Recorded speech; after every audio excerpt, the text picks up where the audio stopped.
Call the meeting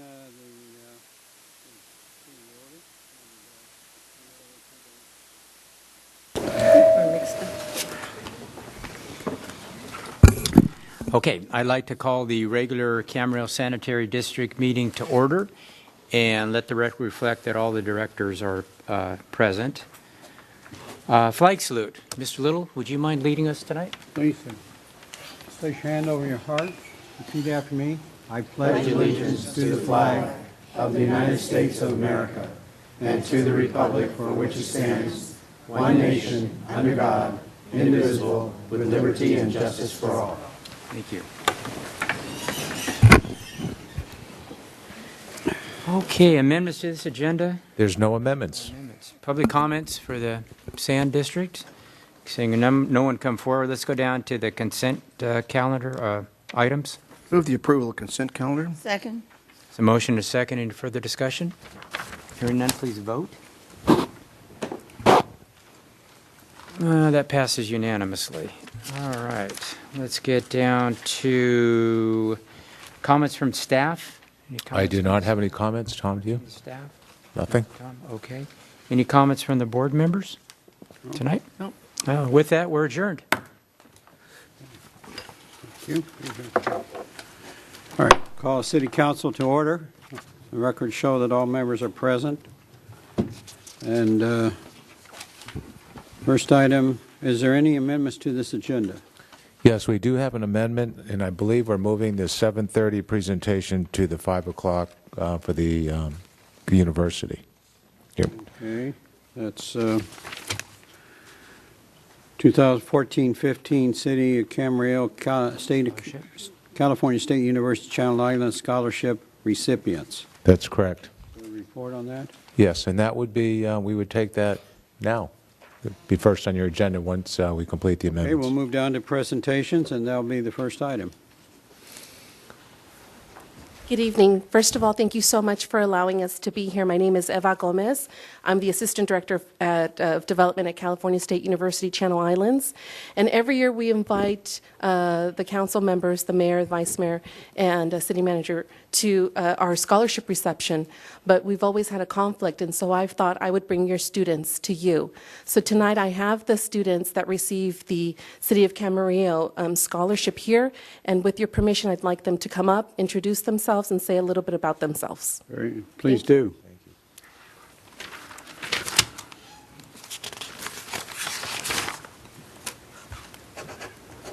Hello.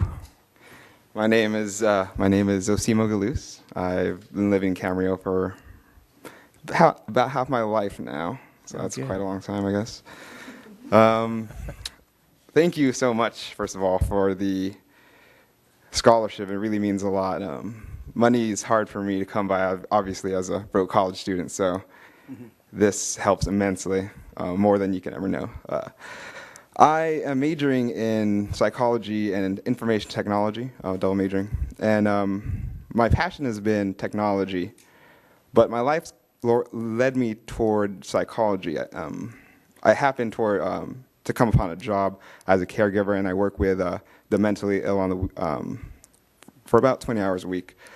And I deal with autistic patients, and I deal with patients with Down syndrome, and it's really changed my view on these types of people with that sort of problem. And I couldn't decide on which to major in because it's passion versus life, and I decided just to do both. And in the future, I want to combine those skills. And in the information age that we live in today, it's fast and it's moving, and we don't know what kind of effects technology will have on our psychology. It's like this internet's so new to us.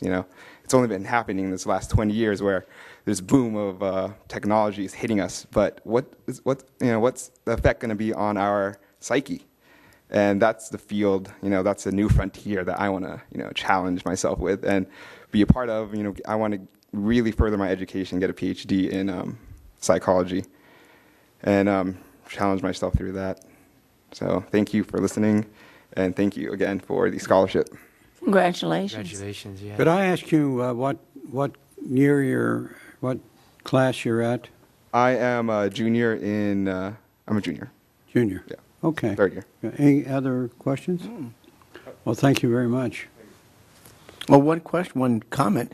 Remember, the average college student changes their degree, their major 3 times. So beware of that in case you change your mind. Oh, I've changed it a lot of times.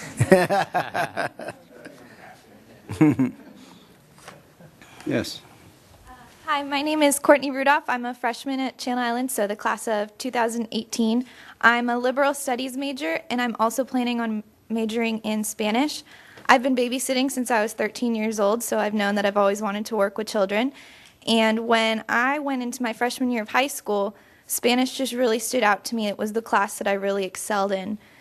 And I figured that I have had classes in high school where the teacher, she was like from a Spanish country, and then I had a teacher that was from English and learned Spanish as her second language. And the way that she taught Spanish was just amazing because learning a second language, she knew that what we were going through. So by learning Spanish as my second language and majoring in both liberal studies and Spanish, I'm planning to teach kids Spanish. 'Cause it's very important this day and age to know that language. Okay. Thank you. I have a question. Yes. Courtney, what high school did you go to? I went to Camarillo High School. Good. Good, good. So thank you for listening, and thank you so much for the scholarship. It really helped out for my first year of college, and I was really happy to attend a 4-year. That's the whole purpose of it. Thank you. Congratulations. Congratulations. Hi, my name is Catherine Eakin. I'm majoring in biochemistry. I hope to, after I graduate with a bachelor's degree, to receive a master's and go on to a PhD. I would like to work at Baxter and research assistant and maybe even lead my own team because then I could create new medicine and development because my grandfather, he was sick, he had cancer, and I saw other patients who didn't even have the cure yet to cure themselves. And I want to help exceed that so that way people can finally one day improve or just get rid of the disease, period. And thank you so much for this. I really appreciate it. My family and I really appreciate the money, and it helps so much. And thank you. Well, thank you. Question. What made you go into biochemistry? That's a tough one. I actually registered as a nursing, but then I thought I want to go in biochemistry because that's where the root of the problem is, because that's where you create the medication that gets rid of the issues from the person's body. Very good. Also, did you go to high school locally too, or you had a Adolfo Camarillo. great? Good. It's been, Thank you so much. I'd like to request, if possible, to have pictures with the students and those seated I was here just going to today. suggest, why don't we have the students come up here and we can have John here take some pictures, if that's okay. And we brought our anyone photographer else. as well. Please, we would Sure. appreciate that very much. Thank Okay, you. why don't you have the students come up Get here? rid of the chairs. Yeah, let's move the chairs back. Not as much as the wrestling's done. Why don't we move this chair out of the way? Okay, let's do that. Come on, Mike. I don't my chair, it's got the first one. Yeah, My son majored in biochemistry. He's working in Novartis, big drug company. He's now with Don't break the Gentech, furniture, Mike. working on- It's a hard major, but it's paying off. Congratulations. Thank you.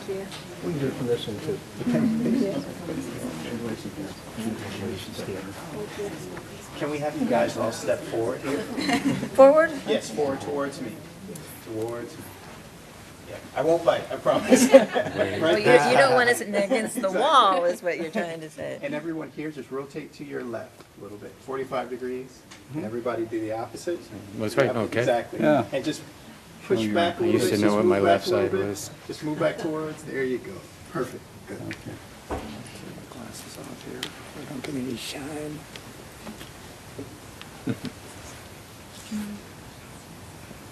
Great. All right, guys, on 3. 1, 2, and 3. Great, one more. Perfect. 1, 2, and 3. Awesome. That's good, thank you. Okay? Thank you again. Best wishes to all of you. Best wishes.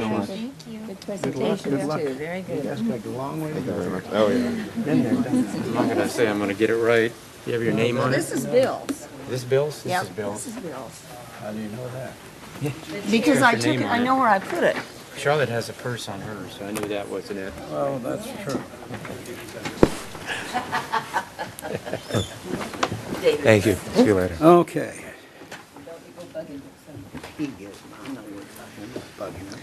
Okay, we'll move down to the next item is the consent calendar. Move the approval. I have a question before. I have a question on, I think it's a Richard question on item F on the consent. And I have a question on item E. So, Okay. I was just curious, at the cost of this, Richard, if it would be better to lease these or is it better to purchase them? We have found that it's better to purchase. We do get substantial life out of these vehicles, and over the course of a lease, we believe that the end cost would be greater. Okay. And also, I know we're going to buy two of one brand and another of another brand. Is the difference of the copy machines, basically? That actually turned out to be a staff preference, and so we located the majority of the staff that wanted a particular brand for that location is why we split them out. The people that service them are the same, so there's no differences in terms of our servicing. Okay. That's all I have. Thank you. I have a question regarding the purchase of the sewer TV inspection truck. We couldn't find a truck closer than Maryland to... Well, they have to be custom built, and there's very few people that build them to the spec that we ordered. And so this is a national contract, and we got it at substantial discount. So Who's the national contract with? it's through the state. Oh, through the state of California, but it's dealing with a manufacturer so I think it's Silver Spring. Yes. Okay. All right. Any other questions on the consent calendar? Is there a I have a motion? motion. Second. Oh, we got a second. Moved and I seconded. moved a long time ago. Second. Please vote. Motion carries 5-0. Let's see, goes down to Community Development, 2015 Old Town Association Classic Car Sunday Cruise. Thank you, Mayor Little. Carlos Torres will be presenting this item to the City Council. Okay, Carlos? Okay. I'm glad he changed it to Sunday. Parking. Better day.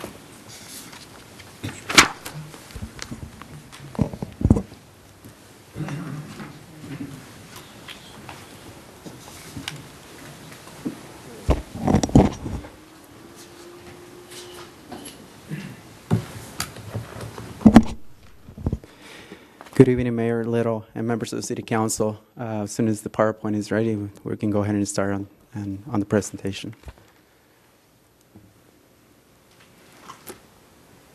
First one he's done, and you guys don't have. Here it is. Here it comes.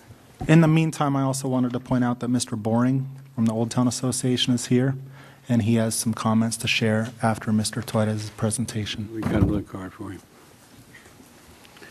Okay, Carlos? Okay.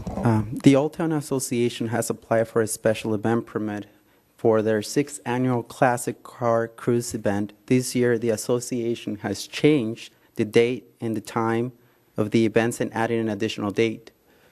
This year, there are 7 events planned for the 4th Sunday afternoon of each month, starting April 26, 2015, and continuing through October 25, 2015.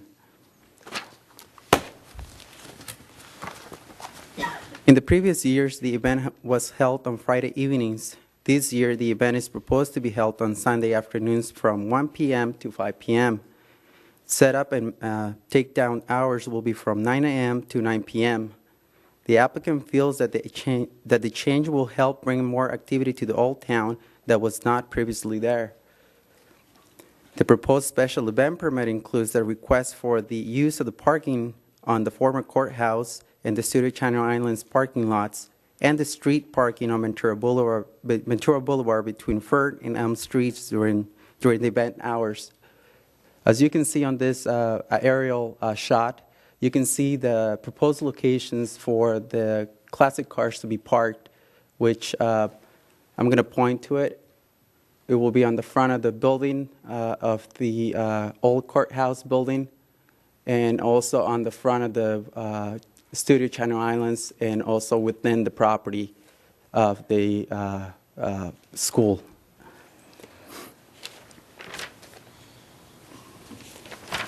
On this slide, we have an overview of the event. The event includes food vendors, classic car T-shirt sales, and other vendors, parking lot lighting, live music, and a banner display. This year, the application requested an addition of a beer garden in the front grass area of the school property, which we're going to be able to see on the next slide. On this slide, it shows a close-up aerial map of the entertainment and activity area. The beer garden, which will be operated by Anna Green Brewery, will be located on the easterly side of the front of the school property, which is there. Security for the beer garden will be provided by Dial Security. The Studio Channel Islands Arts Center restaurants facilities inside the building will be used for the event and will be located there within the interior of the building. Food and other vendors at this and the stage for the live entertainment will be located in the courtyard area provided on the front of the property. Here. Staff recommends that you make a motion to authorize the issue of the special event permit with the recommended conditions of approval. And that will be the end of the PowerPoint, and here for any questions, or we have also the applicant for any questions. Any questions? I can start off. Kevin? Yeah. Changing the date from Friday to Sunday, my understanding is most of the businesses are closed on Sunday down there. So was that taken into consideration at all for this? Maybe this is something that the applicant should be able to answer. Okay. Okay. Do you want me to hold off, or do you want to? Okay. Please state your name for the record. Hi, I'm Jonathan Boring, president of the Old Town Association. Thanks for seeing us tonight. Basically, the idea was taking the cruise nights, which are happening on a Friday night currently, and moving them to a Sunday. Right now, Friday nights are already very busy down there. It's tough for families to get their kids from school and get down to Old Town. Parking and congestion. So we looked at kind of revitalizing cruise nights and moving it to a Sunday where it is the slowest day of the week down there, revitalizing it, bringing in a beer garden. We've talked to the churches and the other businesses. They're very excited about what we're doing, having a band. We're going to have different themes coming up each month where we'd have different car clubs coming in. Weather's also a factor on Friday nights where the cars start leaving if there's any kind of fog coming in from the coast because they don't want to have to wash their cars again the next day. Excuse me. So we thought, excuse me. Do I lose seconds on that? So having it on a Sunday afternoon where the weather's going to be beneficial for us, growing it, having more families come out, and bringing, really our goal is to bring 300 to 400 people out and keeping them in Old Town on Sunday afternoons. So will some of the businesses open on Sunday that perhaps aren't now? Is that the idea? Correct. Okay. So a lot of the businesses said we've gone up and down the boulevard talking to the churches and the businesses. We're starting this after church lets out, so it should be an event for the people to come out. But the businesses and everybody we spoke with have been very supportive of what we're looking to accomplish. Okay. I have a couple more, if I might. Sure, go ahead. The proceeds that you're going to make from like the beer garden and the vendors, where does that money go? The Old Town Association is a nonprofit, so that money comes to the nonprofit to be used for beautification. As we talked about, maybe revitalizing the bollards that are downtown, putting some signage, and marketing. We're putting a sign on the trolley that's going up and down, also highlighting Old Town Camarillo. So the money's going right back into marketing initiatives to bring more people down to Old Town. Good. Okay, and then the contract with the beer gardens and the restaurants, will it be procured by those that already have a business down in Old Town, or will it be somebody that's brought in from the outside? It's being offered to the businesses that are downtown. So you hope to do that. And just one last question. I know there's going to be potentially some remodeling. Maybe it's a staff question down there at the courthouse. Will that affect the parking there? It shouldn't for the time being during the proposed dates. Okay. That's all I have. Any other questions? No, just a comment. I like the way you put that, the band and thing on the grass over there. That's a very, very good, way of doing that, because before it's just out there and, and not many people are going to stand around and just watch, in the cement. But what you've done now is put a position where they may even sit down and watch some of this. So congratulations on relocating that stuff. Thank you. I appreciate that. We also have Karen Geiger from Studio Channel Islands on our board, our executive director, Janet Morgan, and Vince Pillard of 2088, who's also on my executive committee.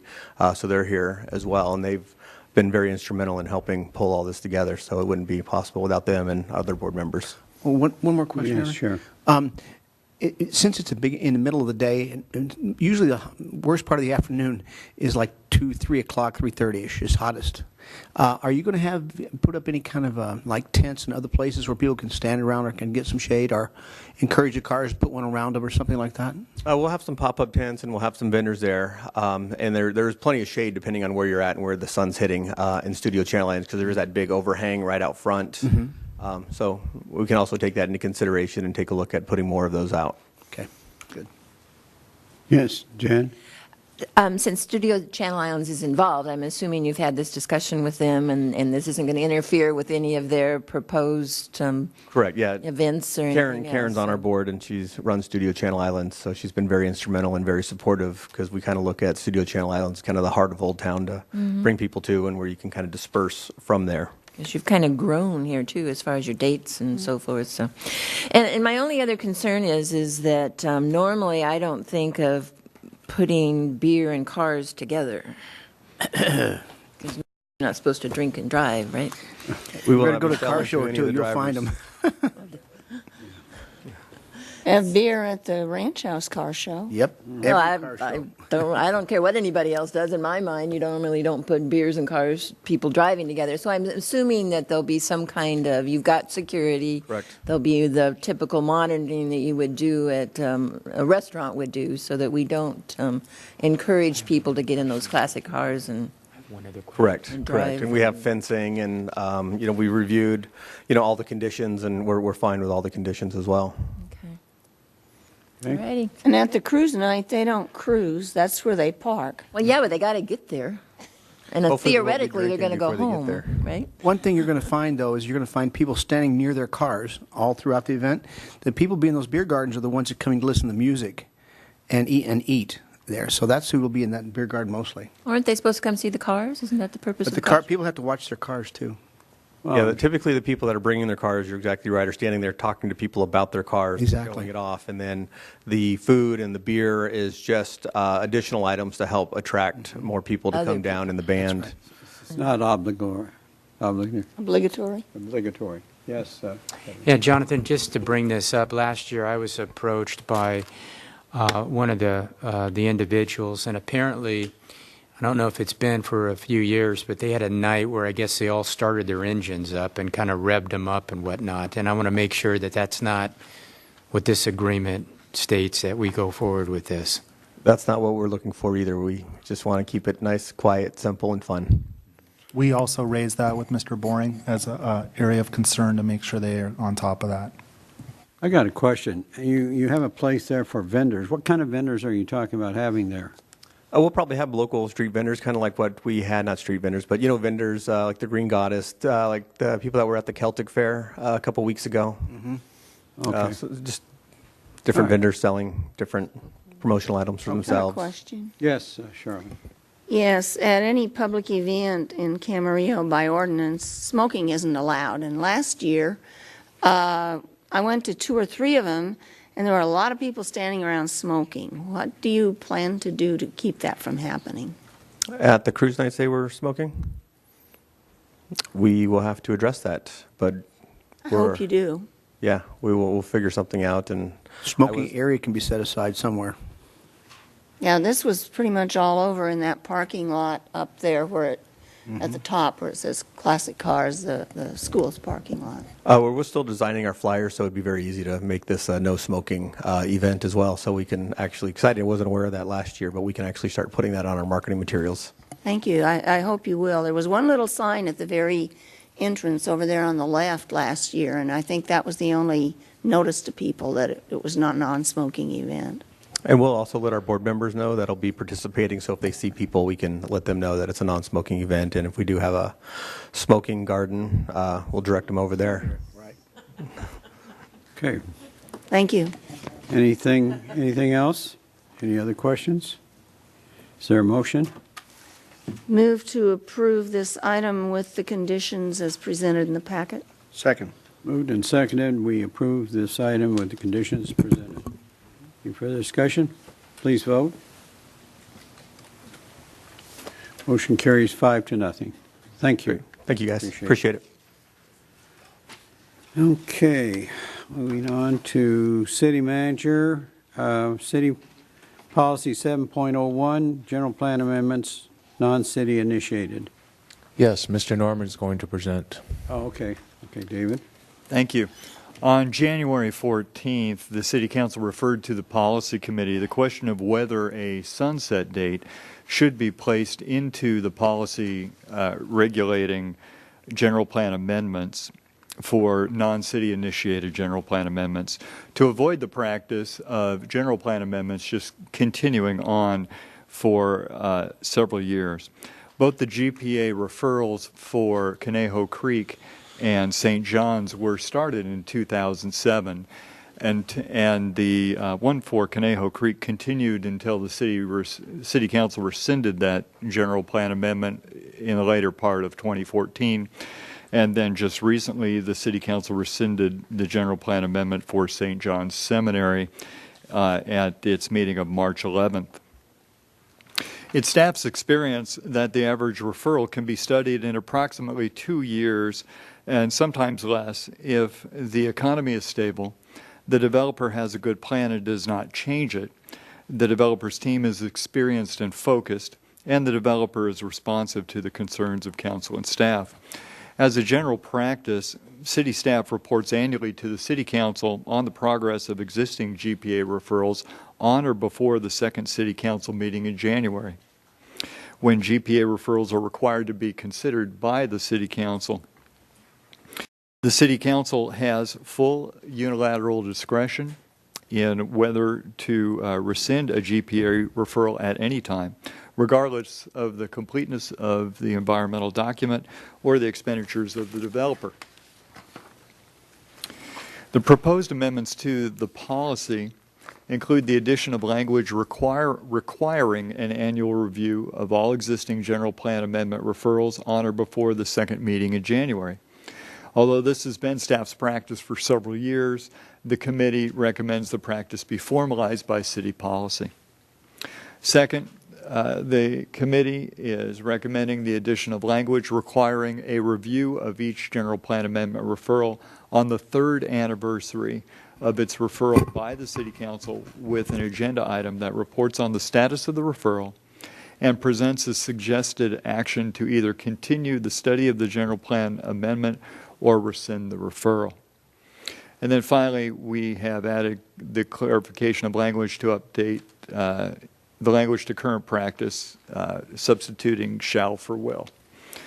And so that is the committee's recommendation and in the staff's report.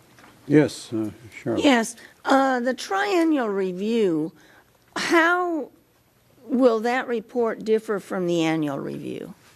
The annual review simply reports on the status of the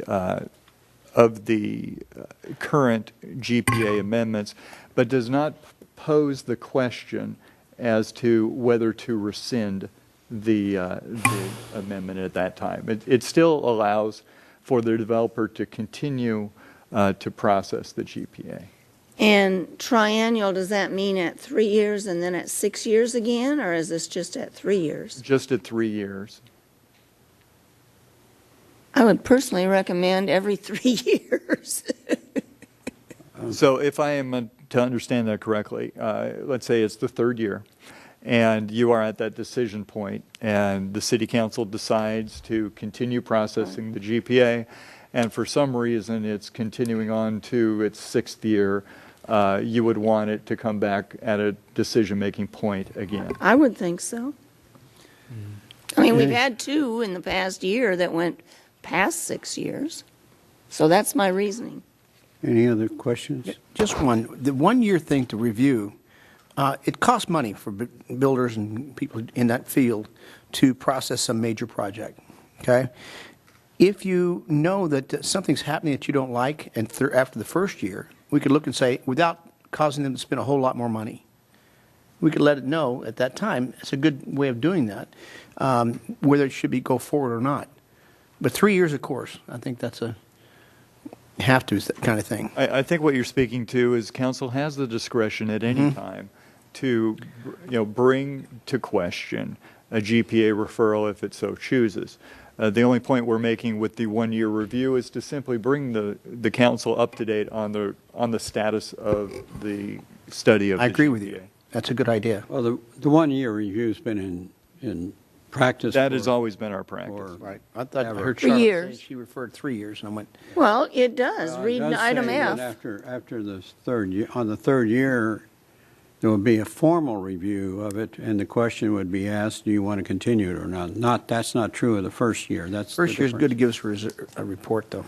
I like After that. the first year, though, at the first year, if things weren't going well, as he said, then No, yeah. council could say, please That's bring right. us Or an at the agenda. second year. And the for that second matter. year Or again. the third year. Absolutely. Yes. Yeah, Dave, in the report, it said that staff's experience that the average referral can be steady for approximately 2 years, sometimes left, if the economy is stable. Well, who makes that determination? Because, as we all remember, 2007, 2008, the economy was anything but stable. Council member, that was just a general observation. I'm not making any judgment as to whether or not the economy is stable. It's been our experience that when the economy is stable and economic conditions are not changing, developers are likely to stay with the proposal they first presented to you. When the economy is changing rapidly, developers are likely to change their proposal, which complicates the review of the general plan amendment.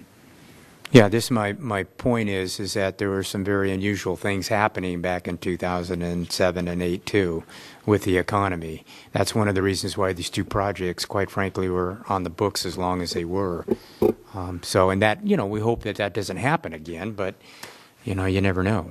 Well, yes, I agree with you, and this process can definitely take into account those type of considerations, and council can weigh that as part of their decision-making process.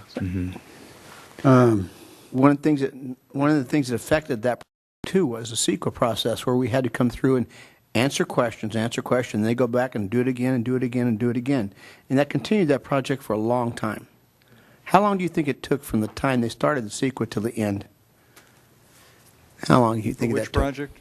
The one at Conejo Creek. Conejo Creek, we were continually working on CEQA throughout those years, and there were several, there was a lot of new information that continually came up. It's a very complex project. On a major project, you find that happening. That's correct. I have one other thing I'm on big page 7, and the only thing there is section F. And the title there is Triennial Review and Decision to Rescind, which makes it sound like we have to make a decision to rescind. I would suggest that we add a word there so it would say Triennial Review and Decision whether to rescind. That sounds better. Also, council member, do you have a suggestion on language for every 3 years, as you suggest? I would just say on the 3rd and 6th anniversary, if applicable. I think your title is a triannual review, and that means you do it every 3 years. So I think the title states the fact. Well, the answer to my question when I asked that was that it's only at the third year. That's why I. Well, its description and then says. It later says on the third anniversary. It doesn't say every 3 years. Well, that's what I read it as, every 3 years. Well, we can entertain Doesn't say them. that. We can. How about every 3 years after the date on which a general plan application was referred? Okay. Okay? That's good. I have a question, Bill, when you're Yeah. ready. Yeah, Dave, just from my curiosity, how did we land on 3 years? Is that to give the applicant enough time to go through as much as the process as he or she could to try to get it whatever ducks in order that they needed to? Given staff's experience that the average GPA will take generally about 2 years, we figured 3 years was a reasonable time. Okay. Well, I have, first of all, I just would point out that up until this recession, I don't believe that there was any project that languished around here like the two we've just recently had dealt with. And that was due to the recession and due to the, as Mr. Morgan pointed out, due to the abundant requirements of CEQA for report and re-report. So I don't think this is warranted. And if we are going to do something, I think 3 years gets it too close to the average that anything that goes wrong was going to get us into this sort of discussion, which I think, first of all, is going to cause us to ultimately lose the faith of the developers that we're good for our words. So I'm not willing to go for 3 years, maybe 4 years at the most, but I really don't think that this is really necessary. It's just we've had two situations primarily due to the recession, and I think we're going ahead and doing something we just don't really need. Your Honor? Yes. I would just like to say that both of those projects were changed a lot, especially the Conejo Creek one. It came back with 1,000 more units than they had asked us to look at.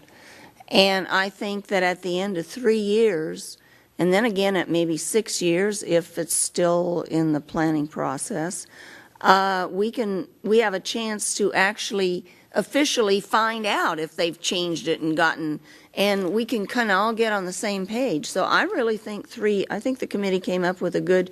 You were on the committee that is recommending this, did you not? No, he's not. Oh, Mr. Morgan's on it. I'm sorry. I'm sorry. I thought you were. But at any rate, I think I agree with 3 years. I think that the committee, whoever was on the committee, did a good job on that part. I just think it should be each 3 years in case it does extend. Well, if the project gets changed by 1,000, somebody should have blown the whistle well before it got beyond that point after that, because that's not required. That, I would agree, needs to be re-examined at the time it comes up, but apparently that didn't happen. So we ended up with that project, but there's no reason for it to be changed to that extent. And again, to the fact that it was changed, it simply adds credence to what David has said, is that in unstable times, projects change. So, Your Honor, may I say something? yes. It seems to me that since the city council is the only one that can either rescind or continue the project to go on, it should be the city council that sees it. So, and I think there have been other cases that have gone on longer than 3 years. It just hasn't been as drastic as these last two. But there's nothing in here that says that you have to do it, and putting in the word whether even clarifies it further, whether you're going to rescind it. But it gives this council the opportunity to hear about a project in more detail. When we're getting these annual reviews, it's just usually, they're progressing and they're still working through, and just, like a paragraph rather than a full presentation. This shouldn't cost any developer very much money, and it should serve as an update to keep us all updated with what's going on in our city. So to not do this and not put it as an official requirement, to me, is a disservice to us as a city council for being involved and a disservice to the community. Your Honor, we went 6 years with Springville. And putting Is that whole all? thing- That was more than I'm that. talking about 6 years when we first got approved and all that stuff. That was our fault, though. That We had a requirement. They couldn't do anything until the bridge was built. Well, also, there was a time the economy wasn't doing so well, 2010, 9/10, and no one moved at all, to move it forward. But anyway, that's one of those that went 6 years. I have a, Yes. yeah, I need a little history here. My understanding, I wasn't on the council then, but the Pitts Ranch, I think the Pitts Ranch was approved for the most part in the late 80s, and correct me if I'm wrong, Mike and Charlotte, whoever else is here, pretty much approved in the late 80s. I don't think they started constructing that until the mid-90s, about 94, 95, Might have been 90 96. when it was approved. Right. Yeah, but it was there was a substantial They had to wait lag. for their We had a allotments. pretty bad recession in the early 90s, There was a- too. There was a that right? leadership. And Kevin, they had to wait for their allotments, too. Spanish Hills is another one that took a heck of a long time. We also divided up Pitts Park, whatever, the park there. It was going to be bigger, but we gave some to the school when they started changing it around a little bit. Remember? We increased the school grounds and made it a little bit smaller. So there's a lot of things that were going on there to make that happen. But it doesn't hurt to get a review. I like the review. Well, I think that, in lieu of that fact, I think that as much as I appreciate the comments here, I think to get a review yearly could be beneficial for a number of reasons. And, we don't have a lot left in the city. Right. And I had a retired council member once tell me that the reason why these projects are still there because the easy ones have already been done. So, that's where we are right now. So I do think it is important, if nothing else, that the councils do get, yearly updates on the potential of these going forward. So I do think that's a good thing. I have no issue at all with the annual updates. In fact, I think maybe it would be, if we could strengthen that, that might be where we should do it, or not let it get into the third year. But Your Honor, I will move to approve this as presented in the packet with two exceptions. Under F, to say triennial review and decision whether to rescind, and then in the next, after the colon, to say every 3 years after, and the wording as Mr. Norman had suggested. I'll second that. Is that every 3 years contiguous? 3 years and then the 6th 3 years year, the later. 9th year, 3, whatever- 6, 9. whatever it Every takes. 3 years after. In perpetuity, then? Yeah. Well, let's hope it's not in perpetuity. If it's in perpetuity, somebody by then should have said, forget it. That's automatic. Yeah, but you'd have to remember to do it. okay, any further discussion? Was there a second? I second it. There is a second there, okay. If not, please vote. Motion carries 4-1. Mayor voting no. Okay, the next item is City Policy 7.09, inclusionary housing. Can we have a staff report, please? Yes, Mr. Mayor. The 2014 housing element update included a requirement to implement housing element program number 3 by considering the amendment or creation of policies that encourage developers to design inclusionary and/or density bonus housing projects with affordable units that are dispersed and designed as specified in the program. On February 27, 2018, the Policy Committee met and reviewed the language of Housing Element Program Number 3 and recommends integrating and simplifying language from the program into Policy 7.09 for the purpose of complying with the housing element and clarifying the policy on the design and dispersal of affordable housing units. What you will see in the red line that has been presented to you starting on large page number 7. You'll see 2 changes, and I'll walk you through those. The first change is on page 7. It's in paragraph 3, in which the committee is recommending striking paragraph number 3 because it relates to the redevelopment project area. And staff recommended, and the policy further recommends, that we just simply put in language here to comply with the requirements of the regional housing needs allocation. So it speaks to the housing needs of the full city rather than just the project area. The second change is found on large page number 8, and it is essentially, with some minor edits, a cut and paste of policy number 3 in the housing element, which describes the design and dispersal of inclusionary affordable units. I'm not going to read all the text there, but I trust you've had a chance to read it. And that concludes staff's report. Any questions of city staff? I do have one, and it's not so much on the policy, but it would be on the implementation of the policy. Under B, item 1, talking about the disbursement and that they would be required to disperse it unless they could demonstrate that including the affordable units on-site makes... Oh, so including it on-site makes it unfeasible economically. Okay, I had to get it straight myself. Who makes that determination that it isn't feasible to put them on-site and grants them that ability to take it off-site? What would happen is that this would come as part of, for a typical residential development permit process, in which, as staff is working on its review, the developer will declare to staff that, you please don't make me put these affordable units on this site. I can't build it if we do this. Can I put them over here on site? Why instead?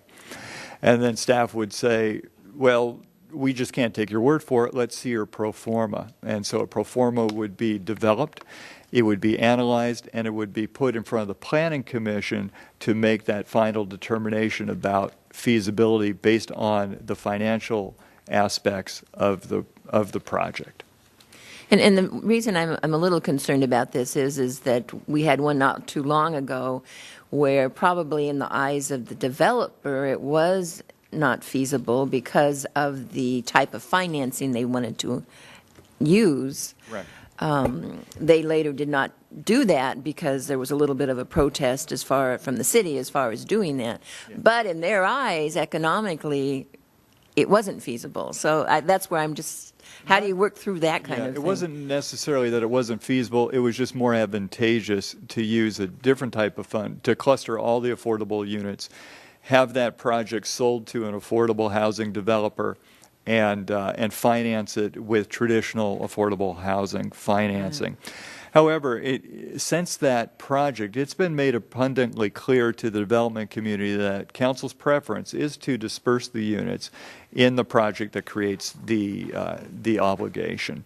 And staff is very firm about that, and we haven't seen any new projects come through that suggest that they want to move that obligation somewhere else. Okay, so it's going to have to be a pretty compelling story, so to speak. Our experience going forward from that one development experience is that it's going to be an anomaly that this situation comes up. Thank you. Yeah, Yes. I agree wholeheartedly with this. I've been asking for this. It was my understanding that or my recollection that at some point a long time ago in the 80s, this language was there, and somehow through one of the subsequent changes to the general plan, I no longer could find it. There was something like this that one time when I asked about it, I remember Tony Bowden made a photocopy out of the general plan and gave it to me, and I had that in my drawer for years, and then I cleaned out the drawers in one of the moves from one place, one office back here. I can verify what you're saying. And I couldn't exactly. find it, but I remember us saying this for years. So it wasn't in the general plan when that particular project came through. When they first started talking to us, they were talking about moving all the affordable housing down there, and we never said anything. So I'm glad it's going to be in a policy. I'm glad that it's worded as it is, and I'm glad to hear that staff is going to be telling everybody and has been telling anybody that this will be our policy, and going forward, it will be implemented. All right. So I can support it. Go ahead, Mike. I was here with her, and I was shocked that it was read where we can do the Couldn't other find way, it. because it said, when we did it in the old days, we made it sure it would be strung out through the whole projects, because we want to make sure everyone weren't conceived as being different. Remember? I remember. And so I wondered what happened to that. We lived with it for a long time. Any other? No. I got one question, if I could, before. Now, this will apply to all projects brought forward? My question is, we have traditionally had some issues with regard to having affordable housing in single-family developments, residential developments, not so much with the multiple-family projects. I need to clarify that this particular policy that is before you only applies to voluntary inclusionary housing.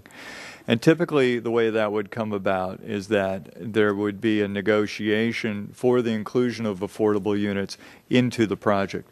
There's a whole nother step yet to come that we hope to bring to you, which would include a text amendment with this very same language in our in our density bonus ordinance.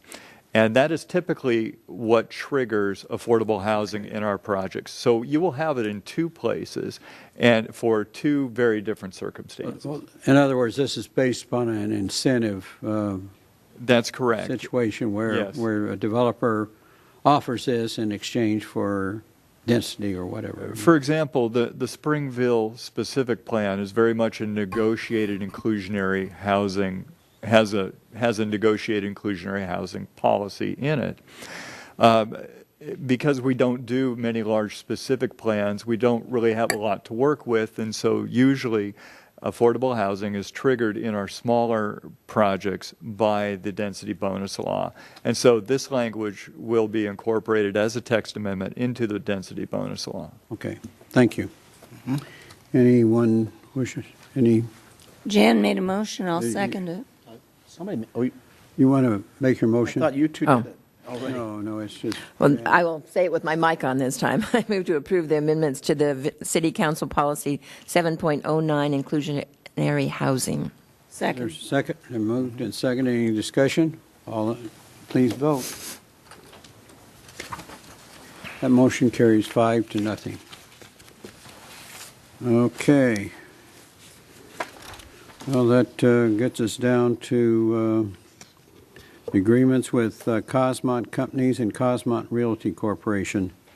So have a report on that? Yes, Mr. Mayor. The city and Cosmont Companies entered into a real estate and economic development services agreement September 10th, 2014 for 3 former redevelopment projects, the former fire station, hotel conference center, and the 12-acre recreation site. This item before you this evening is to consider an amendment to this existing agreement, which, if approved, would expand services from Cosmont Companies for the former fire station and add in the mixed-use housing and retail project known as Cedar Oak.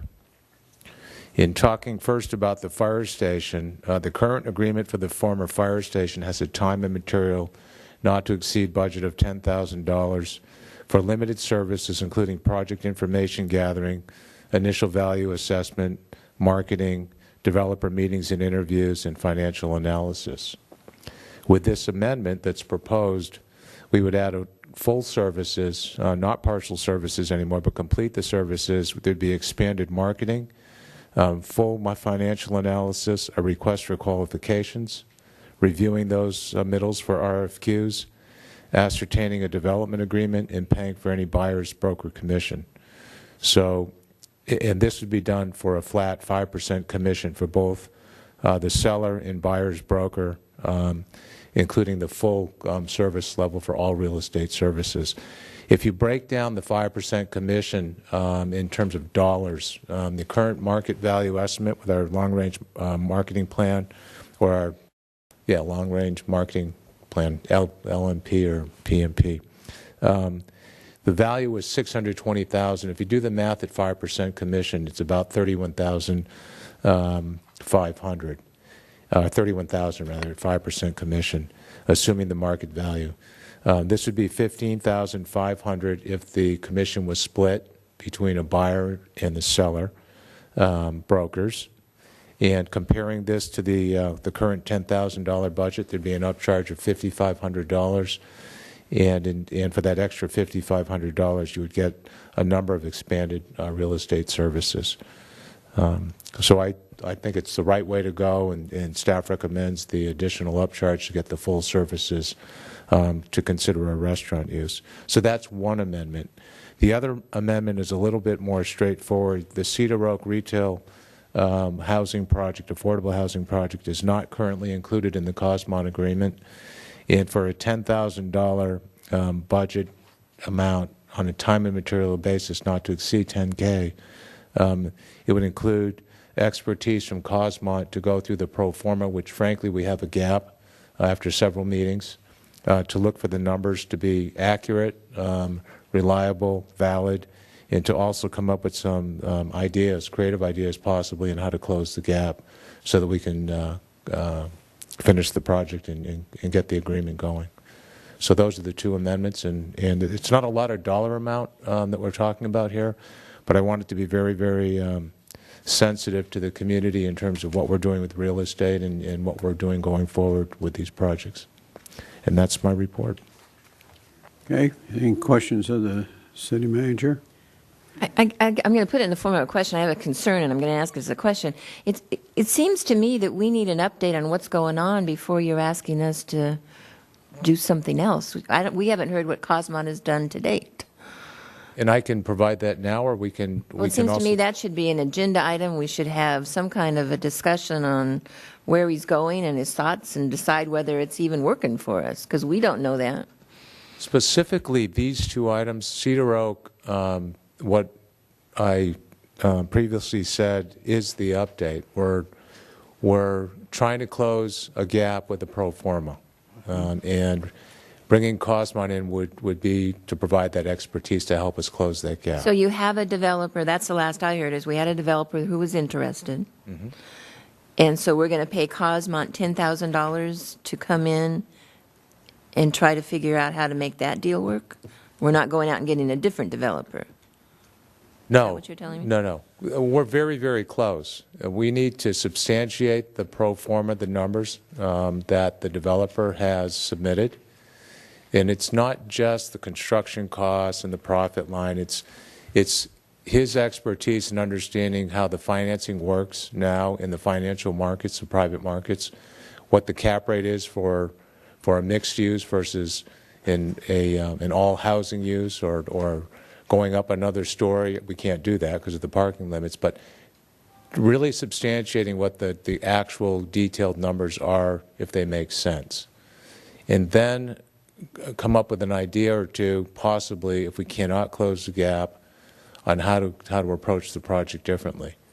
Another idea just came up today that we were talking about. We're not that far off, but if we trigger prevailing wage, frankly, with any type of city subsidy on the project's not going to pencil.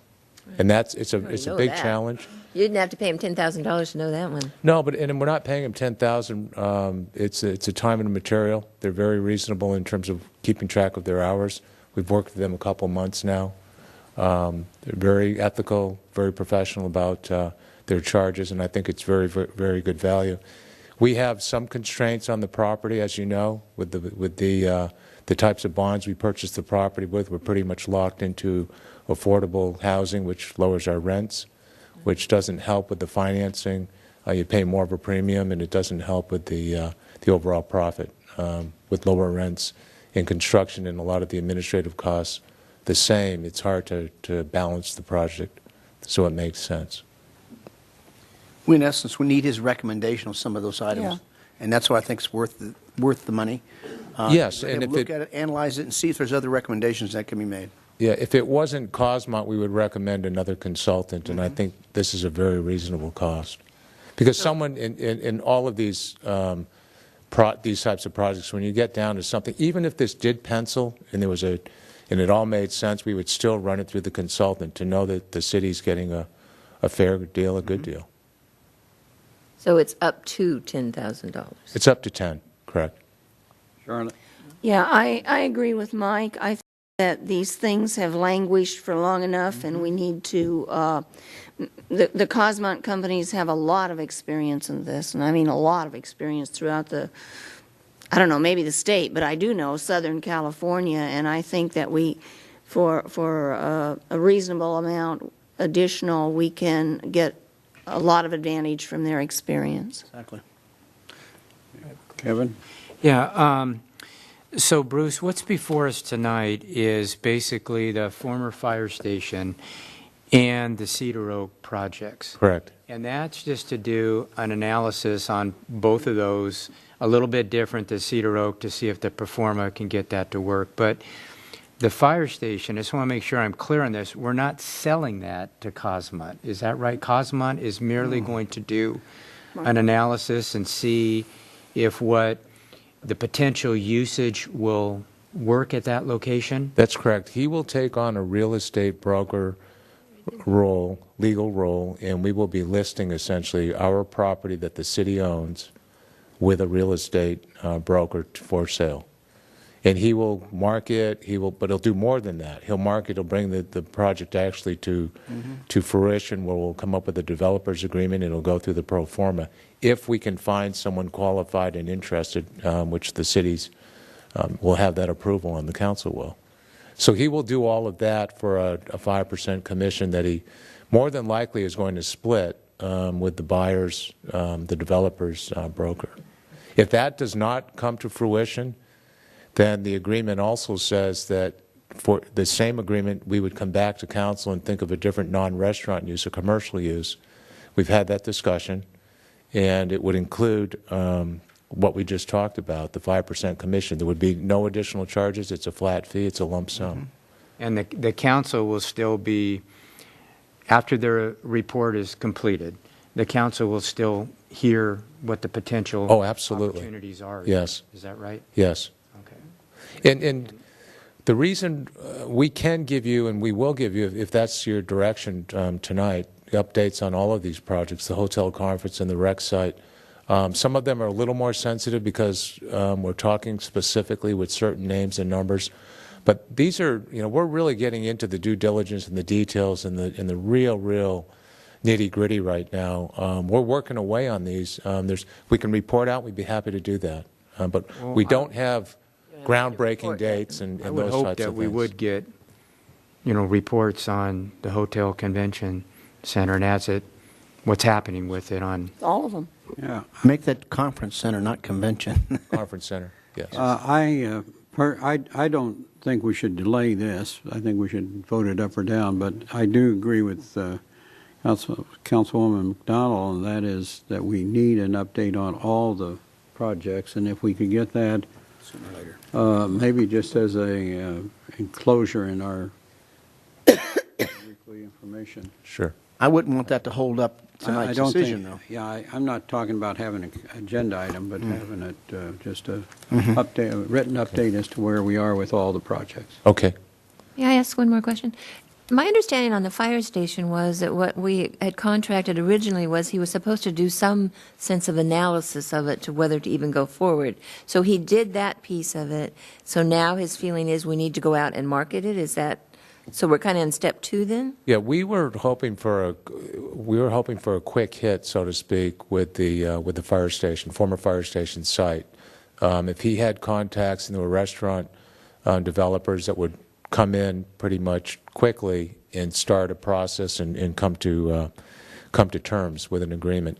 That didn't happen, and there's been a number of hours and costs that have been put into the site already in terms of evaluating and gathering information so that Cosmont could go out and work with some of the initial interested parties. I think he had some bites, but nothing that was overwhelming in a positive way. So he wants to go out and essentially list this as a multiple listing and really test the market and see how deep we can go. So he must have done analysis enough then to know, to feel comfortable in saying, let's at least go market it. Yes. Oh, yes. Okay. Because it's the analysis of where the 101 freeway is, all the different, the train is there, the university. He does have his marketing sheet done. Just got to sign. And I did forget to mention, he's withheld all invoices for the work that he's done on the fire station. So he could have invoiced us and taken whatever he's put into the project in terms of hours out of the 10,000. He hasn't done that. We will keep our 10,000. He'll roll everything he's done already into the commission that's being proposed tonight. You'd said that up front. Okay, sorry.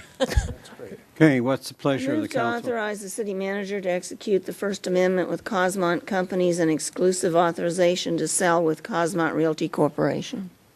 Second. Moved and seconded. Is there any discussion? I just have one comment. Sure. I'm going to support this, but for the record, I just want it to be known that it still has some issues with the fire station and the potential use, but I think it's at least apropos to go forward with this at this particular time. I'll add my name to that concern. All right. No other. Please vote. Motion's carried 5-0, and we'll get a report on the status Yes, of all the you bet. properties. Thank you. Well, we have, it's after 6 o'clock. We'll adjourn to our study session. Recess to our study session. So, hearing nothing, we'll stand recessed till 7:30.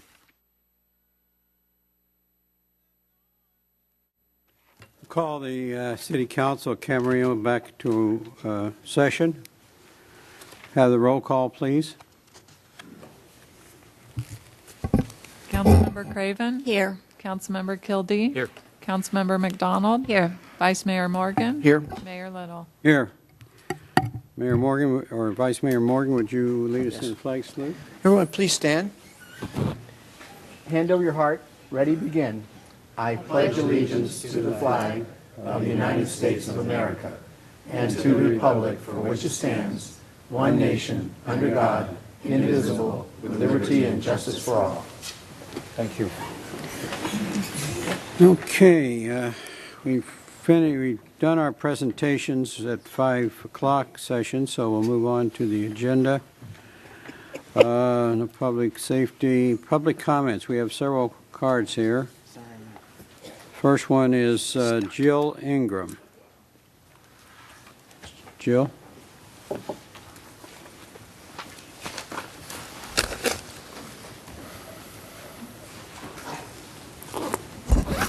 Hello, everybody.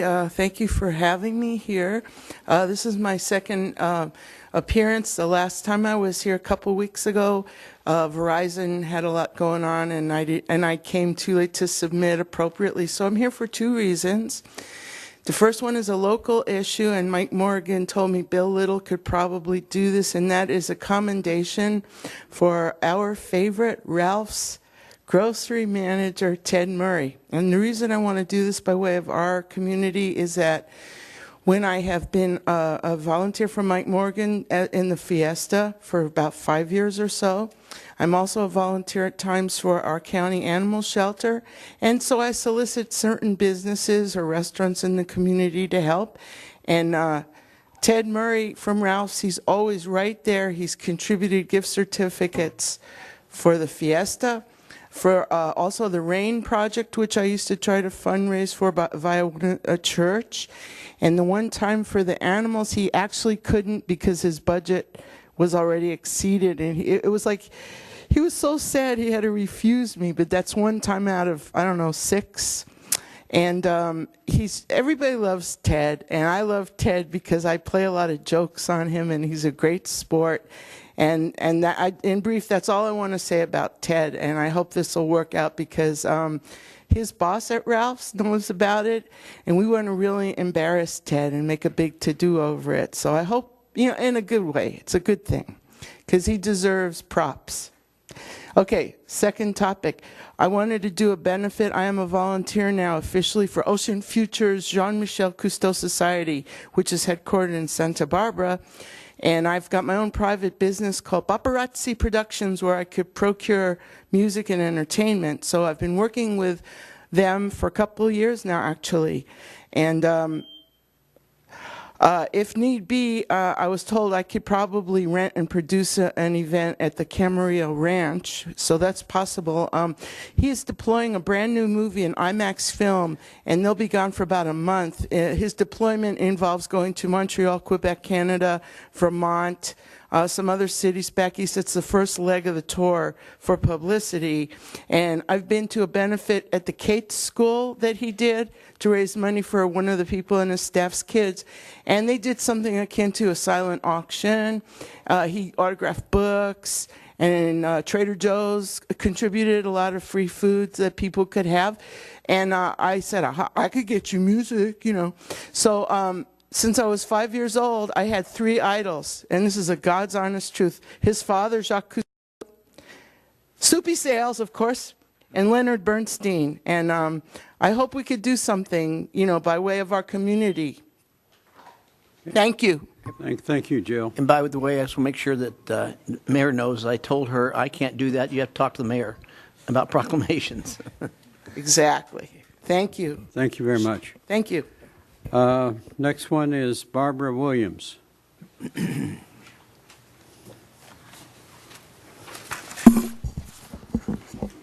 City Council, Mr. Fang, and City staff. I'm here tonight to clear up a misperception and to support our homeowners' requests. The city has done some great work in our community and were previously open and honest with us, but that appears to have changed. A drainage channel created by the Halloween storm behind the Eads home at 6416 San Como Lane has become an issue. In preparation for the December 12th storm, cables were placed along the V-ditch above the Eads home, but stopped at the westerly edge of the property. During the December 12th storm, the debris flow breached the K-rails and went around the end of the K-rails, sending debris into the Zelinski's backyard at 6404 San Como Lane. This channel was pointed out to NRCS prior to the work in December, but was not addressed by their mitigation efforts. To rectify this, our geologists recommended that berms or K-rails be positioned to focus debris from this channel created October 31st to the debris platform, minimizing risk to homes on San Como Lane. Mr. Eads and Mr. Elliott at 6390 San Como Lane, in multiple emails and endorsed by the HOI, requested that the K-rails be placed higher up the hill to divert the debris from the newly created channel into the debris platforms, as our geologists suggested. Mr. Elliott's home did not experience debris flows from the 3 storms that caused issues late last year and just wanted his home to remain that way. We got notice that the K-rails were being moved the same time Staben Brothers began moving the K-rails, but still thought Mr. Elliott's and Mr. Eads' requests were to be implemented. It appears a conscious decision was made by city staff to place the K-rails along the V-ditch instead, ignoring our homeowners' requests. My sources have informed me that the city has become less responsive to our needs because they erroneously think we are preparing to sue the city. That is not true. Our documentation request is to get the information we have been requesting for months to understand the rationale behind the decisions, designs, and constraints during the development of our community. We are trying to understand the roles and responsibilities of our HOA and that of our neighbor. We are trying to get answers to our questions that have remained unanswered. We are not in the process of establishing a suit against the city. I'm asking that the city honor our homeowners' requests regarding the K-rails. The current placement of the K-rails puts Mr. Elliott and his wife at jeopardy, whereas they were previously spared damage to their home. Thank you very much. Thank you, Barbara. We have 2 other cards from residents out in there, and then I think after that, we'll ask the city manager to respond to some of that. Mr. Phil Eads.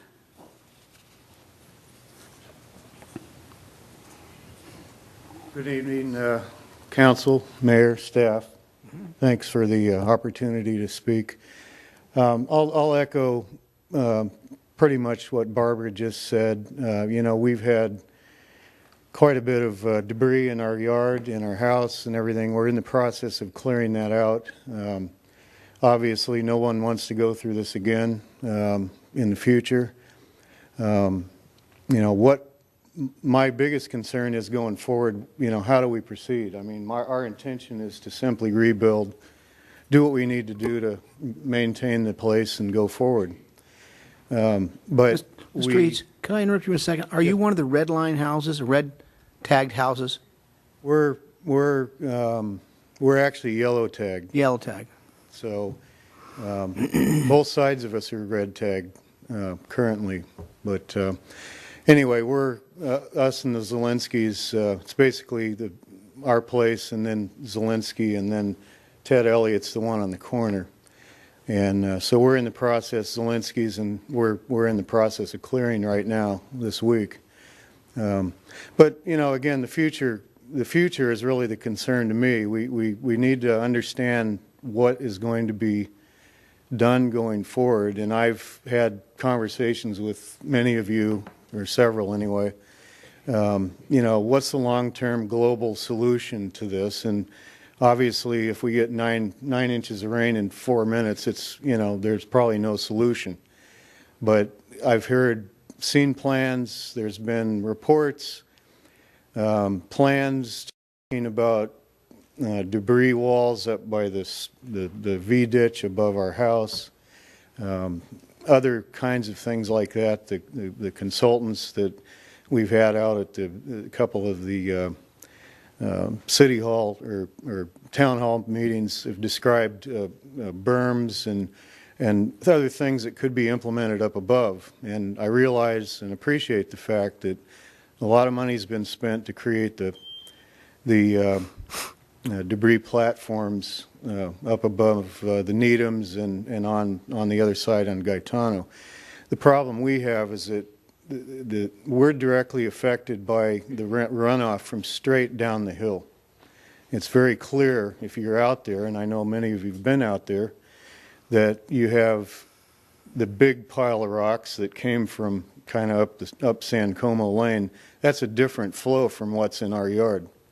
What came into our yard was debris, smaller debris and mud that came straight down the hill, and that's basically what impacted probably 95% of the material in our yard is from straight down the hill, and that's what's impacted Zelensky's, and that's what Ted Elliott's worried about. So I would be interested in knowing, you know, the longer term solution.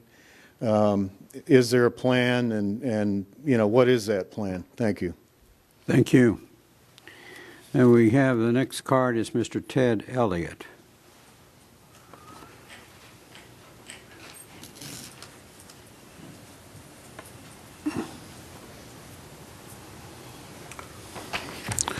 Mr. Mayor, council members, staff, first of all, I'd like to thank you for all the work that's been done out at Camarillo Springs, both in terms of cleanup and in trying to mitigate future problems. Having said that, I live the very last home, western end of San Como Lane, the only house on the block that didn't get dumped on, for which I'm very grateful. If you look at the pictures I gave you, the first on the top line, the first picture to the right, shows the K-rails as they head west. It doesn't show it real well, but those are on a downward slope, and they end above my property or at the property line between my next door neighbor, the Zelenskys, and my property. And if, God forbid, we have another flow like we had before, those K-rails are going to do one of two things. they're either going to get blown over and the houses below them are going to get more debris flow, or they're going to work and all that mud is going to come down into my property because it stops at my line and I'm at the downhill portion of those K-rails. I have talked to a couple of the staff. They've been out there on at least 2 occasions, and I would very much appreciate if one or more of them could come out again and meet with me to look at the situation. And if I'm wrong, I'm not an engineer and I'm not trying to be an engineer, but if I'm wrong, I would like them to tell me why I'm wrong. And if I'm right, I'd like a new plan made so that those K-rails can either be removed or moved up the hill where there's a road, I don't know, I'm guessing 50, 100 feet up the hill, that parallels the slope of the hill. And at that point, they wouldn't be at 90-degree angles to the flow, and they would divert, again, in my opinion, they divert the flow to those platforms that have been built for that purpose.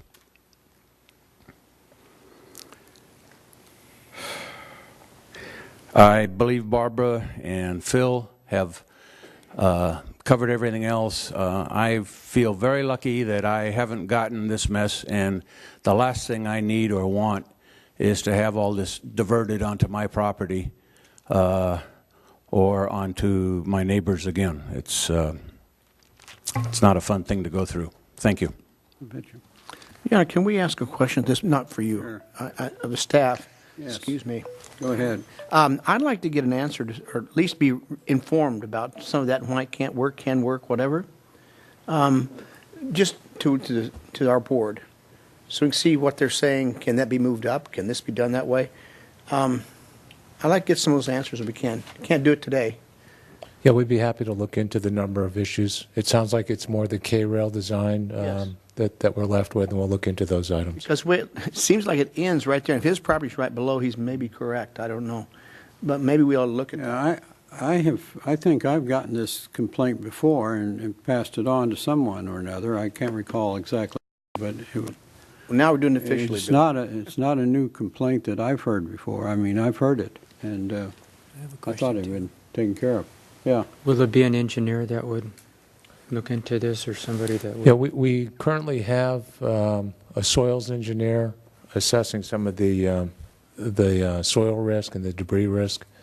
I don't know if it will require a civil engineer as well, but the study that the city commissioned probably a couple months now is going to be completed the second phase, and we plan to bring that back to you probably in closed session to begin with next council meeting. They could look at this too as part of that. I mean, if it does direct it down to his house, then I got to wonder. They typically don't, and I see Tom's kind of inching up to his mic there, but the report in soil engineering, they don't really get into that much detail, but if there's something that makes sense, and I know Tom has more updated in a different perspective as well, but there's something that makes sense, we will look into it, but I can turn it over. Yeah, I think this is a different issue than the overall geotechnical issues dealing with the mountain itself. This is more of a localized situation as to where you put K-rail. Yes, Tom, did you have anything you'd like to add? Yeah, again, nothing specific tonight, but actually it's a little both. The comments or the requests are ranging from something fairly specific to one property to something more broad that could affect multiple properties. The more broad request does involve some geotechnical review, but the more detailed property specific, that might be something our engineers can go work with the individual property owner to see if there's something that can be done. And we will do that over the next 2 weeks on the specific level. As the report comes in on the broader level, we can brief you then on the results of that. So we'll have for you both on the more global level an explanation of what's been done and why other things shouldn't, or at least shouldn't be done by the city, and then on the specific level what we might be able to work out with the property owner. So we will be expecting that geotech in about 2 weeks? At the Yeah, next that's the plan. They're wrapping up the second phase and hope to have their report within the next 2 weeks. Okay. I'd like to sleep easy if I were him, too, next year when it rains again, if we ever get any. But I think, thanks for doing that, Tom. Appreciate it. Okay, anything else? Okay, let's move on to the last card I have is Matthew Lorimer. Good evening, City Council. We didn't pass rent control. I was told that the Rent Review Board works. It's been in place for 30 years. 2 weeks ago I came because I got a rent increase. It took 6 days to get signatures, which I turned in. I got a letter February 4th. It was stamped on the 18th by IPG and was mailed the 19th.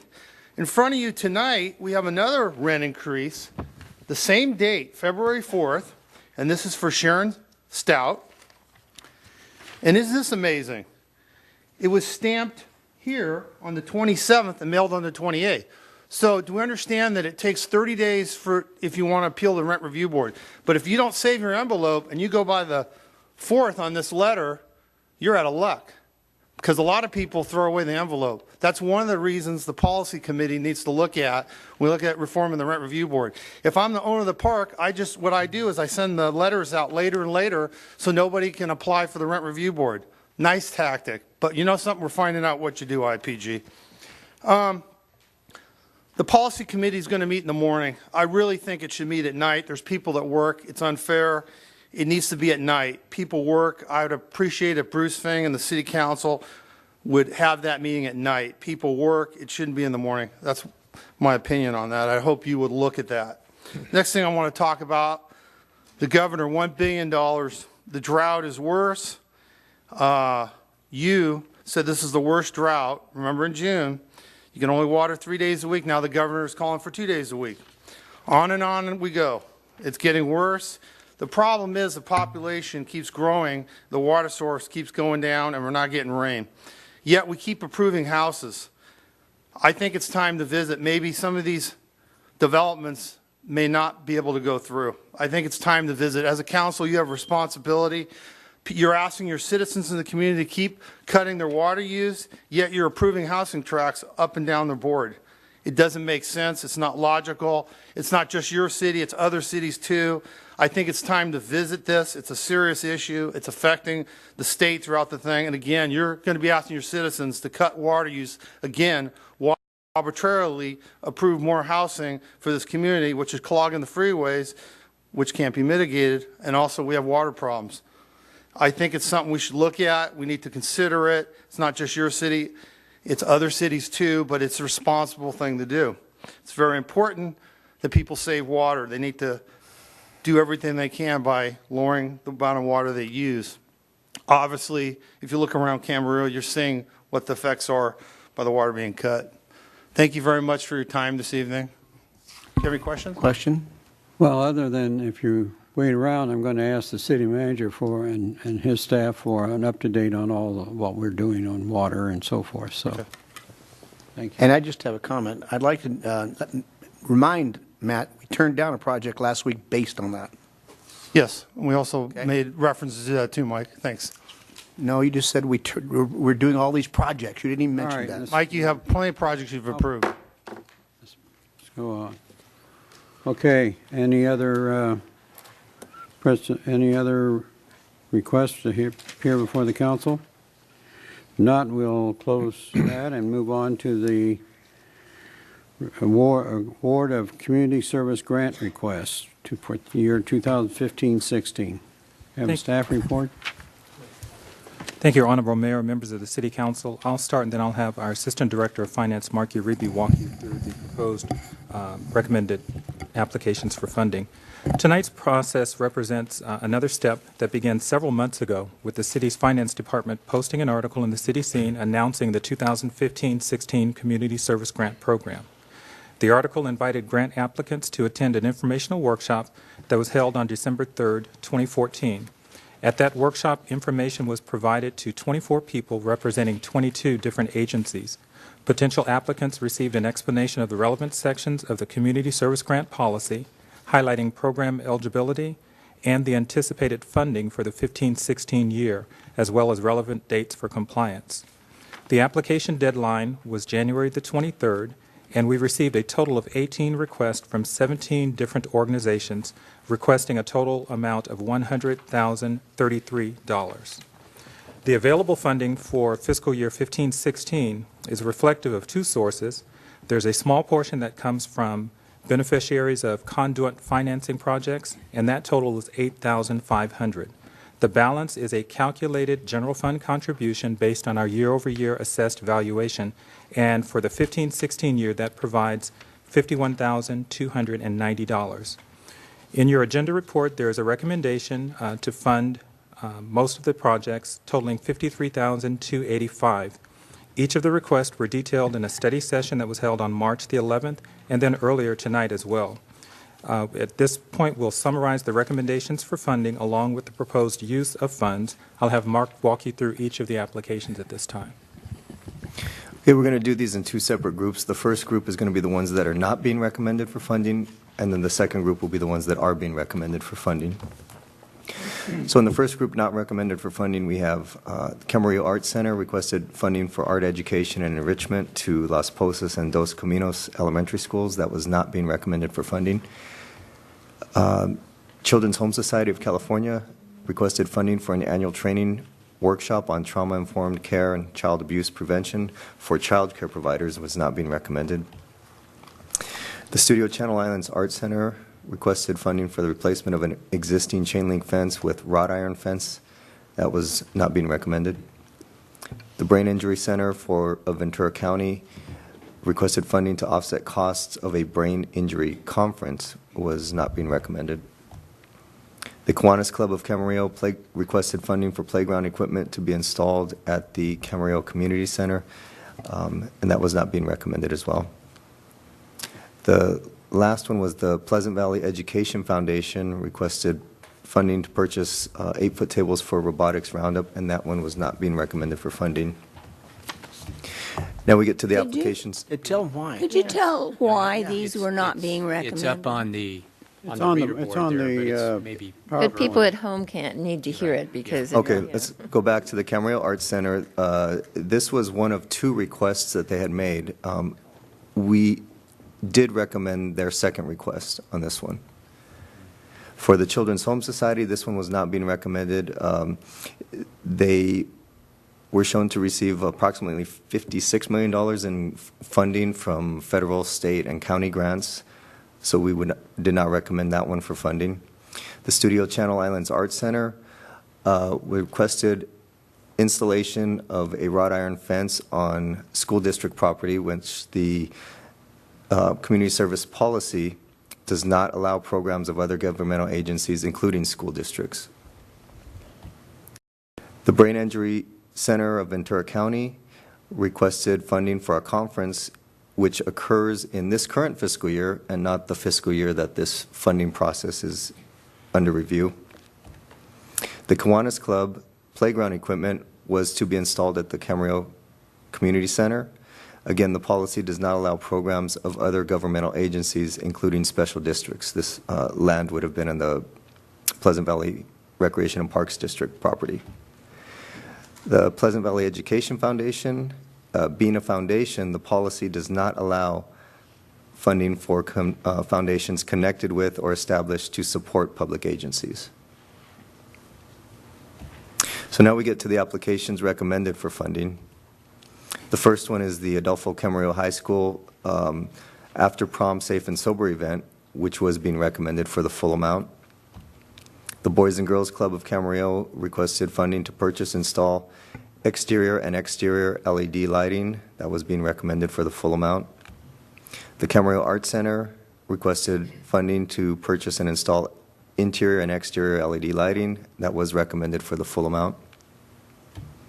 The Camarillo Family YMCA requested funding to install low-flow shower valves, and that was being recommended for the full amount. The Channel Islands Choral Association requested funding for some shelving, storage, table, and chairs for their storage unit and musical scores. That was being recommended for the full amount. The Girl Scouts of California requested funding for program costs and financial aid or scholarships for the Girl Scouts leadership experience. That was being recommended for a partial funding, which would go toward the program costs and not the scholarship aspect. The New West Symphony requested funding for symphonic adventures in the music van. That was recommended for the full amount. The Pleasant Valley Historical Society requested funding for signage and brochures for their botanical garden. That was recommended for the full amount. The Rio Mesa High School after prom safe and sober event was recommended for the full amount. The Save Our Kids Music requested funding to purchase instruments. That was recommended for the full amount. The Special Olympics of Ventura County requested funding for competition fees and meat transportation to events within Camarillo. That was recommended for the full amount. The Western Foundation of Vertebrate Zoology requested funding for new signage on the building and also a new exhibit of a painting. That was recommended for the full amount. So then the next steps would be the recommended action tonight is for the approval of the community service grant programs for fiscal year 15-16. Next would be in June 24th, the budget adoption would adopt the general fund transfer portion for the 15-16 fiscal year, and then grant funds for these programs would be available on July 1st.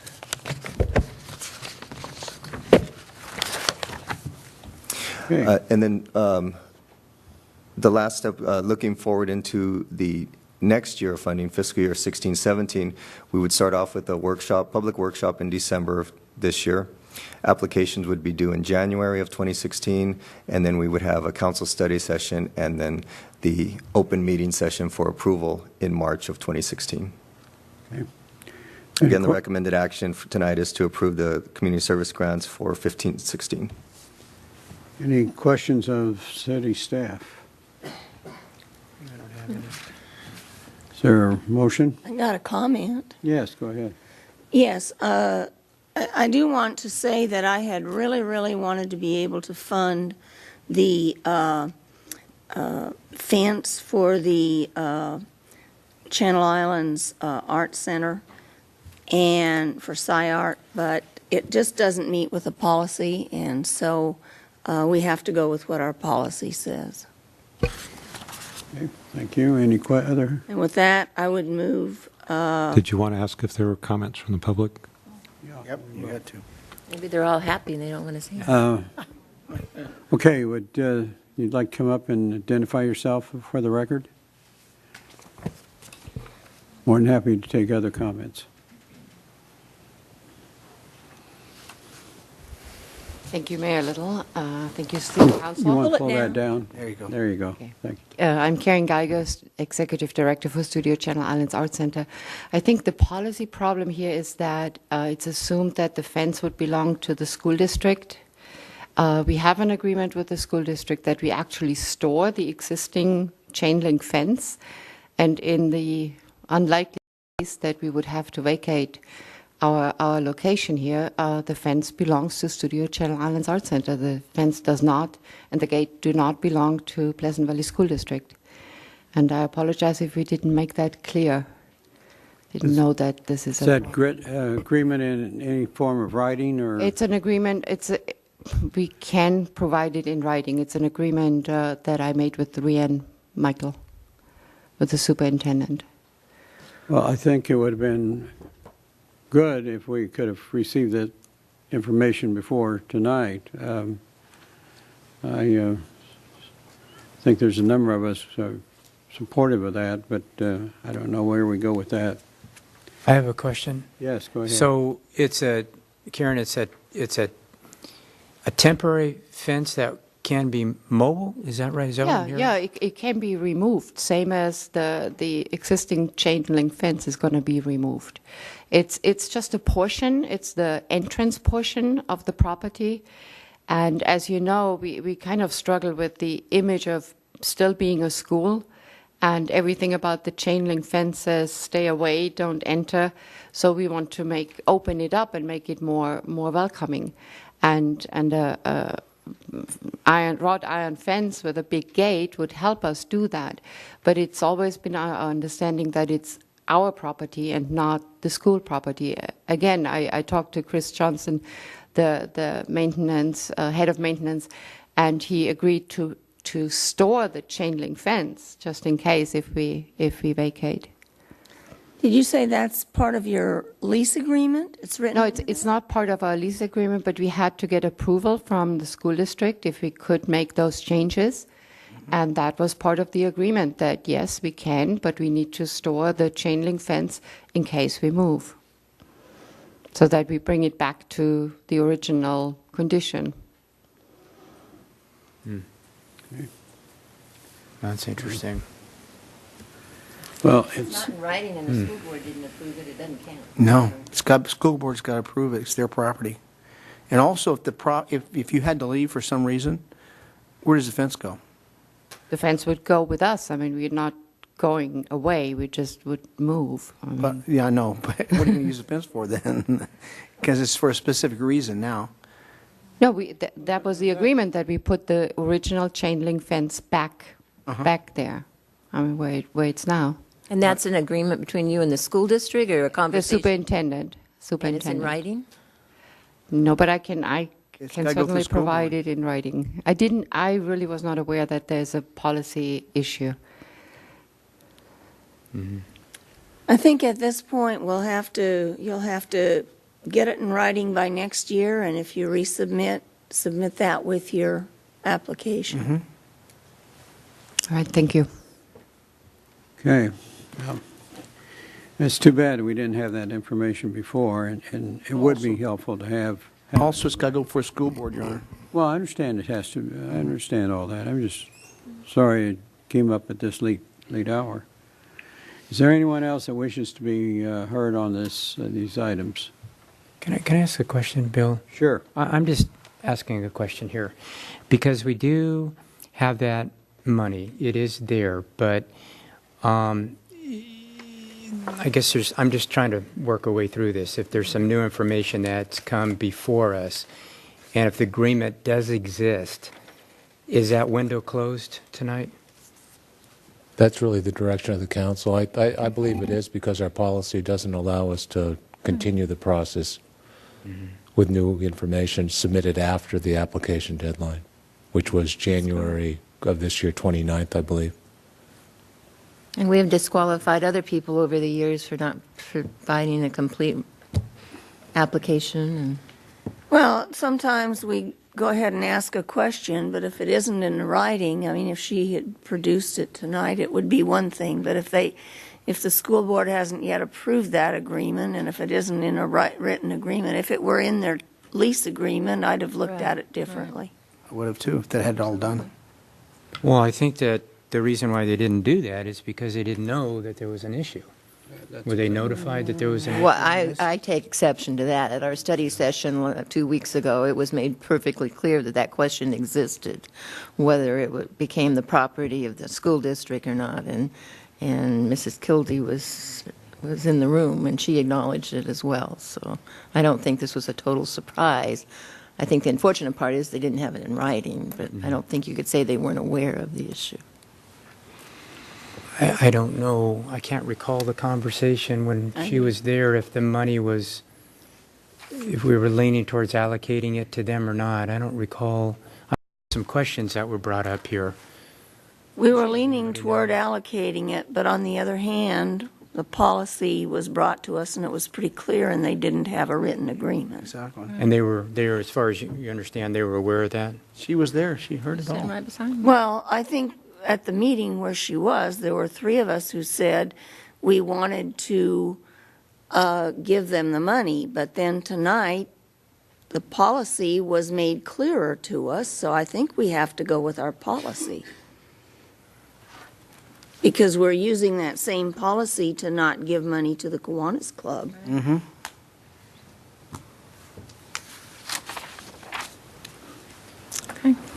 All right. I think there's a big difference between the occupancy of the property by Studio Channel Islands and the Kiwanis Club that simply wants to get money that they can put on in the playground. Bill, are you saying we should go around what we're doing normally and do this? I'm saying that we have policies that we hamstring ourselves and the public with that could be dealt with because they just create ill feelings and create friction in the community. I don't like the idea we hide behind so many policies we have up here. But if you want to argue what better benefits the community, I'm going to fight for the handicapped kids that they want to build a playground for. So I don't think we want to sit up here and talk about what would be better to break our policies on than following our own policies. I think that's an unfair thing to do to everybody involved at this point in time. And it's the same policy that says we're not going to give anything to the Education Foundation. That's right. Or to programs for music in the schools. You know, I mean, there's all sorts of things. Or the arts in the schools. Camarillo Arts Center would have put on a program for the kids, but that doesn't fit. So you got to establish a criteria. We agreed on the criteria. Now everyone has to live with it, and you can't start finding exceptions because it's something that you personally want to do. Because if we do that, there's a lot of things I'd like to do here too, but I can't. I mean, it's the rule. Okay, I will move that we approve the community service grants as recommended by staff. I second that. Moved and seconded. Is there any further discussion? If not, please vote. Motion is approved 4-1. Mayor Little voting no. Okay, that completes that item, and we now return back to the 5 o'clock agenda. And I think the only thing we haven't taken care of is new business and oral communications. City Manager. I have just a couple quick comments. We did have a liaison committee meeting, which I think the mayor's going to report out on with the city and the Pleasant Valley School District. We had a really interesting business visit program. They actually came here with Oasis technology. I was on the selection committee for the architect for the old courthouse, along with Assistant City Manager Dave Norman, with VCTC leading the way, and we did select an architect to start the process on the design of the old courthouse.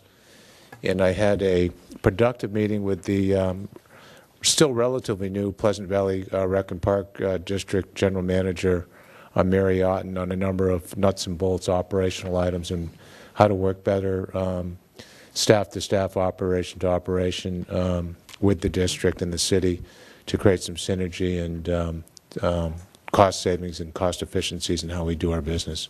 And that's it. Okay. City Attorney, anything? I have no items tonight. Okay, we'll start. Councilmember McDonald, you want to start?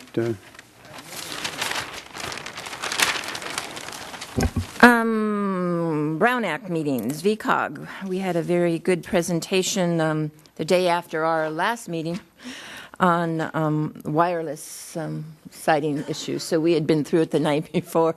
But it was very good. A lot of cities hadn't quite gotten to the point we had. In fact, I do have a request from the mayor of Oxnard that we send them a copy of our ordinance because they would like to, I guess, use our attorney's hard work to look at theirs. So can I ask that you Sure, we'll take send care the of it? invoice, too, from the attorney. You got it. Well, thank you for that. But we share. I mean, hopefully somebody will be I'm ahead only of us kidding. someday. But it was very good, and it was a good, since the city of Camarillo fell in the two categories he said where you have to take action. If you had a moratorium and if you had, there was an issue, I think, out there. There was two. But anyway, we fit both of them. So we did have to take action. My other meeting was Finance and Investment Committee, and of course we always report that our money is safe, not earning a lot of money, but at least it's safe, and that's the important part. I have one thank you that I would like to give. I know that we're always a little nervous when the newspaper starts making public information requests, and you never know what drives them to start doing that and why it happens. But the Acorn and Dan Wallowitz had requested information regarding our travel, our credit card, and our purchase policy. And he spent, I understand, and I'm sure the city manager can give us the time that he spent, but he spent a lot of hours going through it. My story I'm hearing, it's just piece by piece. I mean, Yes. literally looking at all the bills. And he wrote an article in his paper that I don't think any of us could have written any better. I mean, it was very thorough. Very complete, and everyone that I've talked to has read it has said, great job, City of Camarillo, because you've really got in place those policies that you need to have. So thank you to everybody that's been a part of that, and to our finance committee or department for doing that, and the city manager's office for making sure it all happens. So, and thank you, Dan, for letting the public know that the City of Camarillo we do a lot of things right, and it's nice to have somebody who might have been looking for something else to come up and write a good story and really tell the meat of it.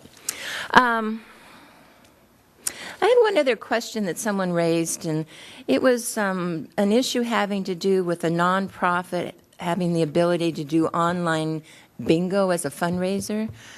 So I have never heard of any of that. I don't know if it's come up. I guess within the state of California, it does exist.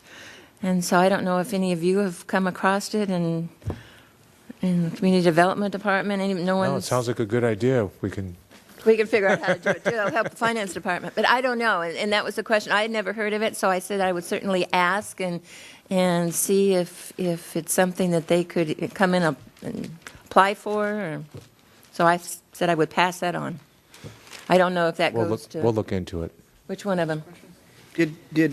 Are they doing it raffle for a nonprofit? Or No, it's I don't know that much about it, but supposedly it's online bingo, but you do it at your site and it happens online, and it's a fundraiser for them. It's a way of making money. I don't think it's gambling, so to speak, but again, I don't know that much about it. So you have to register with the state. I think the state's involved in it to a certain degree, but my understanding is something has to happen on the local level to allow them to do it. Okay. So that's about all I know. Anyway, I'd appreciate it if you can look into that, and that might be something other people want to know about as well. And my last one has to do with parking on Dawson, and I think you've probably gotten some of those complaints with problems that there's no street parking, that you have some businesses that are parking their vehicles out on the street, limousines, buses, etc. That's really causing not only a site problem getting in and out of parking lots, but there are no parking spaces for customers of the businesses along there. Don't know what the answer is, but I'm turning it all over to you. Which part of Dawson?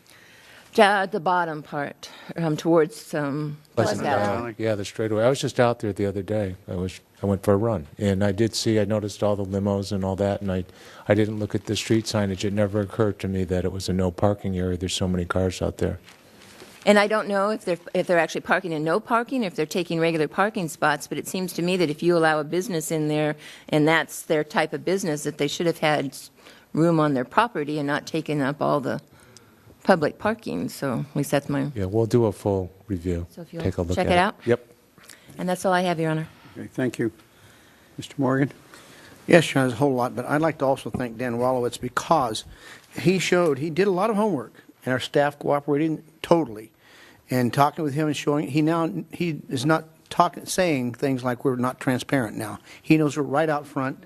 People can get the information anytime they want. It's not a problem. So when someone says we're lacking transparency, go take it up with the editor, because I think he's found out with all the homework he did that we don't. We're out there in the public, and they can read anything we have. Now, I have a question first before I go. Storage pods on driveways. How long can they stay there on the driveways? I've asked that before, and I know there's an answer, but I forgot what it was. It varies. Yeah, it depends if they're in. I think if they're so close away from the curb and they're not in required parking. But Joe, you're reaching for your mic there. Yes, I think we've used more practical applications that if they're in the process of moving, we allow a reasonable period of time. There has been instances where one in particular that I can recall also was on a site for months, and there was an compliance case on that particular property, and it was eventually resolved But I'll have to verify if there's a time frame in place. 'Cause I Could don't you do recall. that for me? Because Sure, absolutely. we've chased those off, not chased those off. We've stopped that before and they've been on there for years, sitting there until we get complaints from neighbors. EDCVC. Bill left me with the EDCVC, and this time we had our meeting at Limonera over in Santa Paula. So you got the good drive, and it was a short meeting, thank goodness. But a lot of good things were said at that meeting about the economy and things that were going on, and all the reports. But they were short this time because it is one of those meetings where here's how good we're doing in this area, here's how many loans we've given out, and so on. But I see that would be a valuable agency for us to keep going to and staying with. Ribbon cutting, Mission Church, Street Church. That's the ones that will be at the new movie theater, but they have their offices over here in the K&L building. Nice group of people. Really, I think Bill was there with me, and he saw how these people are really super nice. Captain Vasquez, RDP 21. Charlotte, thank you for helping put that on. I mean, you got all the food for that event. Put it on. Well, you got the food for that event, and Captain Vasquez deserves it. He's been one of the best captains we've had leading these bases out here. He stayed in touch with everyone. Everyone knows Captain Vasquez in the county, and so he's helped promote the Navy. Ribbon cutting, Celtic Festival. How many of you got a chance to go by and see the Celtic Festival? I know Bill was there. The first day was slow, but the second day was not. There's a lot of people, and a lot of them were brought in by the Scottish Cavalry. The people dressed up in their red outfits and looked sharp. Scottish Cavalry were the ones that helped beat Napoleon in Waterloo. Must be pretty old. And the horse. I didn't say this cavalry. Reenactment of those cavalry. Yes, he knows. She knows. If one guy wait till I get you. You had it now. You get one back. The cavalry themselves, there's one guy, the leader, that sits there and tells them what to do. And those horses are trained so well. They're beautiful horses. They might come back, if not this year, for the fiesta, to perform out on the school lawn, parking lot, the lawn behind the school. If not this year, they're going to Belgium now, because they're doing a reenactment of the Waterloo, the battles and all that. It was this cavalry group that ended up with 27 left in Waterloo that captured the flag of Napoleon. And so they were 150 or something like that, and only 27 were still going. But they're very well known. What kind of horses? It's looks like a white horse when you get up. It's got a kind of a tint to it of brown, but they're beautiful horses. Good size horse, though? Yes, they're good size horses. They're Arabian, and I don't know what the other one was, but part Arabian. So it's got to be a good, strong horse. Anyway, Kiwanis Club, Bill couldn't make it, so I made it for the presentation of the city. He had another event he's doing his. I think you're doing the one at the Chamber of Commerce, same time. I was giving a talk too, yeah. Yeah, so I did the one for the Kiwanis Club, and they kept me there for a long time because they had a lot of questions, and it was good. Padre Serra Senior Group presentation, I've been doing that for years, and so I made that presentation on behalf of the city and used some of his films, not all, but some of them, because they had more questions that kept you there a long time. I opened it up and asked them if they have any questions first. That they answer, they bring up the stuff that's in your presentation, so you get rid of a lot of it. But it was very good, and I think the city looked good on this one. They came back saying how well we're doing. Oasis Technology. Bill, I think I'll leave that for you. Leave you something to talk about. Top 10, Padre Serra. Top 10, that was a very, very good event. How many of you went to the top 10 thing? Bill, you went. Okay, you missed a very good event. The people that you hear the names of, you don't really know how much they've done for the community until you see this and they explain it all and read it out. But we've got a lot of people in this community that are involved in helping and making things happen. So I think that's a good one we should continue going to and making sure we're there to congratulate them. Last, Haas Automation. I went there, not part of the city, but I went there to see, they had open house, and that people were down the street on lines to go in and see this major company and see all the machines working and so on. And they had tents outside with companies that sell parts from all over the United States, maybe world. But it was a successful event, and I wish we could have them in Camarillo. It's a good company. But now they're staying. You read in the paper they got 6.85 million from what, the state of California, that will keep them from moving to other places unknown. Yep. And so I'm glad to see it because that's thousands of jobs. That's all, Your Honor. Okay, Charlotte? Yeah, I've had a really busy day today. I went to the RDP meeting that was at lunchtime where Admiral Lorge from San Diego Southwest Region came and spoke. And I went from there to the Fox Canyon Groundwater Management Authority meeting. We're beginning to tackle the tough questions there now. It's taken a year to get the list finalized and honed, and there's a new member from Santa Rosa, Camarillo, who's representing special districts and mutual water companies, and he doesn't understand why we didn't just go ahead and make all those decisions today. And I told him that if anything, his tenure on this board will help him develop patience. Which he didn't appreciate. He handed me his cell phone and said, "Call my wife, I don't have any." And I said, "Well, you'll have some by the time you leave here." That's about the best you could tell somebody who wanted to move on all of that stuff today. It was a very interesting meeting, and the reason I was almost late is because we were in a long, close session toward the end. Last night yesterday evening I did attend the reception for Captain Vasquez, and I agree that he has been a very good liaison between the base and the all of the cities and all of the government agencies. I spent some time in Washington, D.C. on the RDP 21 lobbying trip. We spent most of our time in the Pentagon this time and had a lot of meetings there with a lot of different commands. And it all sounded good. It always does, but we've been fairly successful. I think the best news that I got was we visited Steve Knight's office. He's a congressman who represents Simi Valley and Santa Clarita and on up to Lancaster and Palmdale. And he told us how he was planning to work with Lois Capps on legislation that we hope will work for both the Air Guard here in Ventura County and Naval Base Ventura County. Then we got to, I said Lois Capps, I meant Julia Brownlee. Then we got to Julia Brownlee's office, and she told us how she plans to work with Steve Knight on all of these things. They've obviously talked about it, and I'm just really happy to hear that the two Congress people who represent Ventura County are committed to working together to help our base. In the past, we've had not so much cooperation. It was split more by party lines, and I was really happy to hear that. We also visited Lois Capps' office, and she has always been very much in support of Naval Base Ventura County and the Air Guard. And I met a young man in her office who grew up in Camarillo and is just out there working now.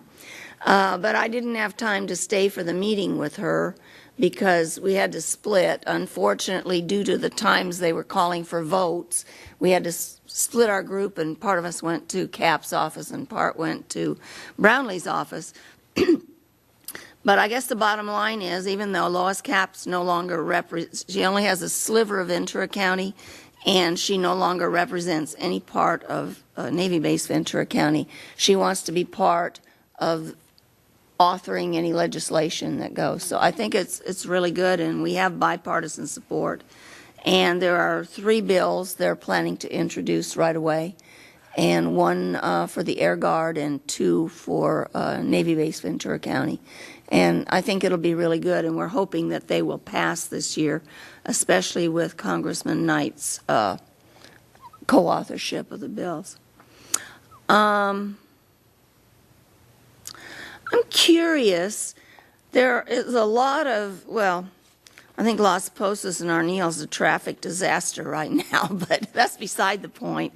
Once you get past that corner and go on down, there's a lot of work by, what are they called? Hot jobs or something like that, and it's work on Edison equipment, I think, on all the poles along Las Posas, down Temple and Landon, that whole area. They got cranes, and so you get past the big traffic mess, and then you get on down to these little detours that maybe are a couple in a block. Just wondering, what is it they're doing? What is it Edison having them do to the poles? I think they're replacing some of them. Are they replacing? Mm-hmm. I don't know. I think they're replacing.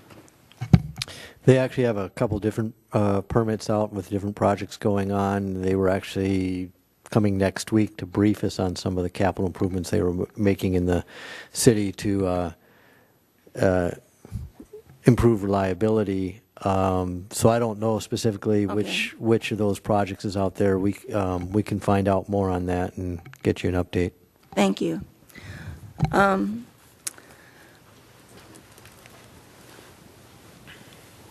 Also, while I was in D.C., there was a large article in USA Today on the drought in California, and I'm going to pass this along, and maybe the city clerk can get a copy of it to the council members. That's all I have. Okay, thank you. Kevin? Let's see, a couple items. I attended a utility committee's meeting with Bill.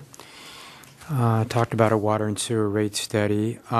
Liaison committee, again, with Bill at the school district, and I know Bill is going to talk a lot about this. Just one thing real quickly. They thanked us for our past disaster relief funds for $7,000, for that emergency food bars, and they're very thankful for that. So it's nice to know that some of the money that we give out does go for a good use, and they're very thankful for it. There's a lot of other things we talked about, but I'm going to let Bill go through the rest of those to a certain extent, and I'll chime in on some of the other ones. Attended a VRSD meeting as well. Also represented the city up at Padre Serra the same day that I think Bill and Mike were giving their speeches as well. It was a women's business group, and it was all females that have started their own businesses, and about 10 or 12 of them got awards, and there's a lot of female entrepreneurs out there, and they're really sharp. They're doing some great things, some of them very successful. The gal that started that Shave It, it's in right next to the 24-hour fitness. Shave It Ice. Is it Shave It? Yeah. Two young girls started this, and they were stay-at-home moms, and they really love these. I haven't had one. I've heard about them. My kids have. I had many. But they're glorified snow cones of some kind. I guess that's the best way to put it. But they're very successful, and they've doing real well, and they got an award for that. So it was women's business groups like that. So it's really nice to see that. Just a couple of things. In the paper, I haven't typically done this, but there's a couple of interesting things in today's paper. The first Rio Mesa pesticide danger was studied. It's always been some talk how the school is surrounded by agriculture, and we've got a lot of Camarillo students there. And Dr. Robert Levin, the county public health officer, said that they found no evidence of increased cancer risk for students and faculty members of Rio Mesa, but little reliable local information exists on the subject, and it's going to keep being studied. But at this particular point, there's no unacceptable rates of that. Another that, since I am a retailer, I found this really interesting. The city of Fillmore has commissioned a retail coach to try to find out what the slippage in retail sales is all about. And they published some of his findings, and I just found this to be very interesting, that he says that he told the assembled merchants that 70 to 75% of U.S. retail sales happen on nights and weekends. And I always kind of wondered about the hours of operation. And he went on to say that if you're open from 9 to 5 or 10 to 5, you're catering to the unemployed. So I thought that was really interesting. I knew the weekend, but I didn't know the nights. That's very interesting. We talked about, the boulevard and whatnot and at the nights, and it's very interesting. I had no idea that there was that much the percentage, especially the nights. I understand the retail. Kevin, if you look at it a little closer, it says one of their shortages is clothing stores. Yeah, that's true. Go they get them, did. kid. And also there was an editorial, and it says conserve water, but don't panic. But it went on to say that the Senate Republican leader Bob Hupp said at last week's news conference the most important short-term response to the drought in California is to develop a sense of personal responsibility. And then it goes on to say the challenge for governments and water managers is to come up with long-term solutions that allow water policy to adapt to the effects of climate change. And that reminded me a lot of what the city of Camarillo is doing now, with our potential desalter and with our tiered water system here, and also with the reclaimed water that we're starting to use now. So I think Camarillo is we can always be doing more, but it was encouraging me to hear something that the plan that we do have in place is a good plan that obviously can be expanded. I read in the paper, too, the other day that Fresh and Easy is going to close in Camarillo. And I didn't know if there was any warning or anybody had about this, or did they just announce it? And because They started announced them all at once. at one time, and they started their closure, I think, yesterday, as a matter of fact. They've got until the first of the month, and then they'll be first of the month, and they'll be done. So yeah, I think there was some 30 closures, and I think a number of them were in Ventura Seems like County. to me there was a major closure, not necessarily in this area, but elsewhere in the United States of their stores back a year or so ago. That Yeah. they had basically decided they weren't going to expand any further, and had in fact retrenched in some areas. So it's not surprising, I guess. Yeah, I guess they tried to reorganize, and apparently it didn't. It wasn't as successful as they would hoped it would be. So with that, I think that's all I have. Okay, well, I've got a number of things here. First of all, everyone's mentioned where I've been, so I don't think I'll go back through it. But I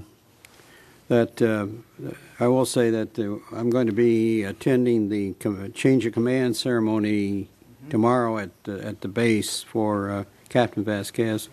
He's a terrific guy, and I'm sure you're going to read about him in the future in the paper, as an admiral or something. He's really top notch. But let me first of all talk about our liaison committee. This was a result of our conversation we had at this council about a month ago, and we set up a meeting with Kevin and I met with the city manager was there, along with the Pleasant Valley board members of Bob Russ, Kelly Long, and Ray Ann Michael, the superintendent. And we've provided it will be the minutes of the meeting, but we thought we'd get it to you so you know what went on. It was very interesting. We had a very good meeting, very positive. The first thing they said was that they've just finished a school capacity study, and they show that existing facilities are adequate for the next 5 to 7 years, including all the new housing projects that are currently entitled for development. And she further reported that the Amley development had little impact on the enrollment, since there's only 2 families in that project. They asked if they could come forward at various times to highlight schools at council meetings, and we urged them to use the public information portion of the agenda to come forward and to highlight a school now about once every quarter. They all, as Kevin said, they thanked us for the money that we gave them over the years for the emergency rations. Bill, can we also ask them if we can make a presentation at their meeting about the city and what's going on? Okay. They asked if we would include something about the schools in the mayor's State of the City address, and also to. We said we'd be more than happy to do that. We should be proud of the schools we have. They win awards. They also want us to attend, City Council, to attend the various open house events. So this is where they have Parents' Night, and they would be willing to have us talk to those parents if we'd like.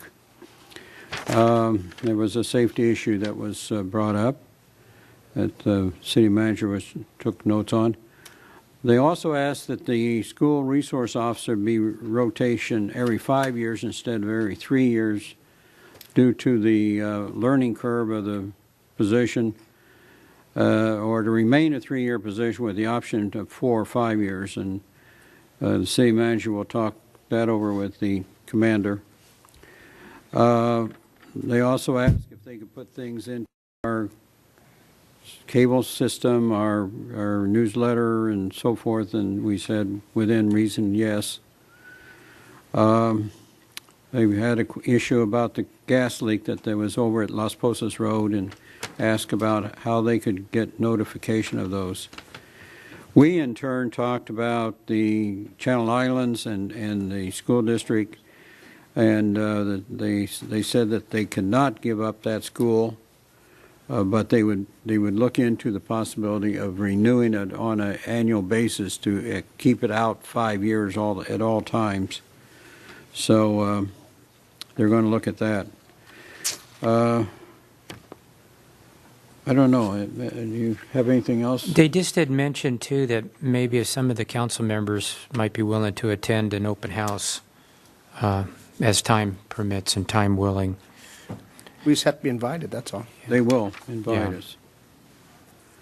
I think that's about it. It was very positive. We decided we were going to meet as the liaison committee and their liaison committee, at least on an annual basis and more if need be. And I think Kevin and I have talked about it. We think that probably what we ought to do is to arrange a similar meeting of the liaison committee with the Oxnard Union High School liaison. So we're going to take that on next. Well, I have a question on one of these Yeah. things you gave us here. It talked about the water being used on school grounds. Did you let them know that we already had that study done for the park and rec on the school grounds where all the kids play?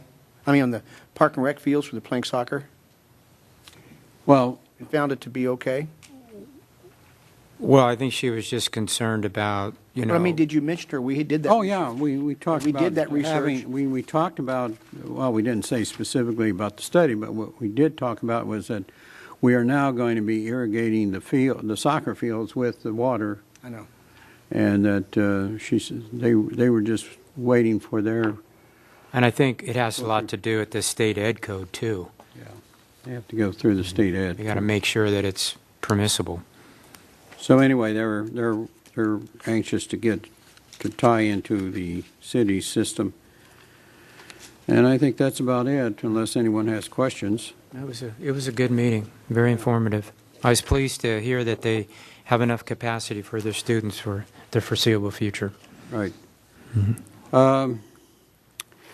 The other thing I'd like to ask the city manager to give us or Tom Fox or whoever, give us a progress report on the desalter and the water conservation programs. We haven't had a kind of up-to-date, I know because it's been the rainy season, and to talk about quarterly or monthly variations in the water is somewhat difficult because it gets changed due to rainfall. But I'd like to have that discussed as well as any other issues, and also where we are and our prospects for getting the desalter before the necessary approvals.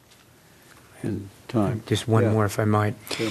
Yeah, maybe I can ask Officer McGrath. I know we're getting closer to the season, and Officer Prieto, and with the situation that he works within our city, I've noticed there's some more issues seem to be coming up as far as the homeless goes, and if he's as proactive as he has been in the past. I don't know if you want to come up here and address that, or don't mean to put you on the spot, but it just appeared to me listening to the mayor's comments. So.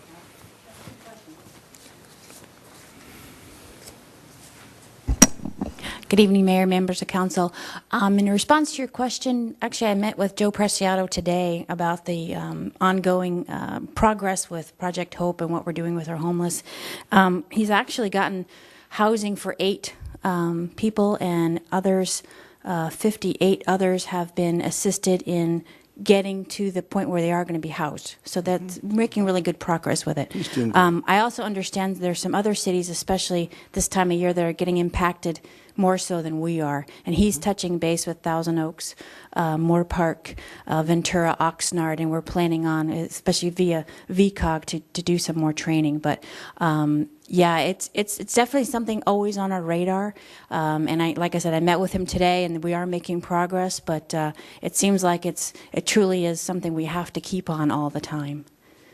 Okay. That help? Thank you. Thank you. Thank you. Okay, Bruce?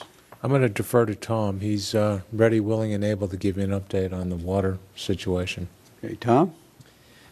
Your Honor, I'd actually like to suggest something, and I'll tonight answer or discuss the items you mentioned just real briefly.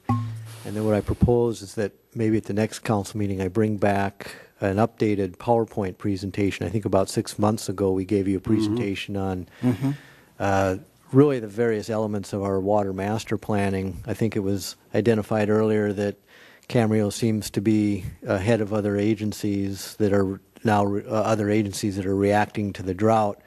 We started some measures 10 years ago with our water master plan that take a while to implement. Fortunately, we're now right at the point where those implementations are coming to fruition. And so that's why we're ahead of the curve. And what I could do is bring back a presentation that will answer a lot of the questions we're getting from the community. And one of the reasons I think this might be beneficial is we just met earlier this week, Public Works staff, with about 8 residents who came in that expressed even some of the concerns that were raised tonight. What about development using water, and when we're short on water, and what's the city doing about it? And when we went through the presentation, we gave them basically the same presentation we did to you 6 months ago, except updated. They were really surprised to hear all of the things that we have that are serving the community well to make sure we have adequate water, and even suggested this would be good information to get out to the community. So by bringing it forward, at least at the next meeting, it'll be televised. And then what we could also do is, because your meetings are then recorded on YouTube, we could link to that part of the presentation, the presentation on the water, link to that part of the council meeting, and have that link at our website. So if anybody wants to learn more about water, they could go to our website and link to that presentation, and if they aren't able to observe it, when it's televised in 2 weeks. And so that would provide, I think, some good detail on answering the types of questions that we're getting.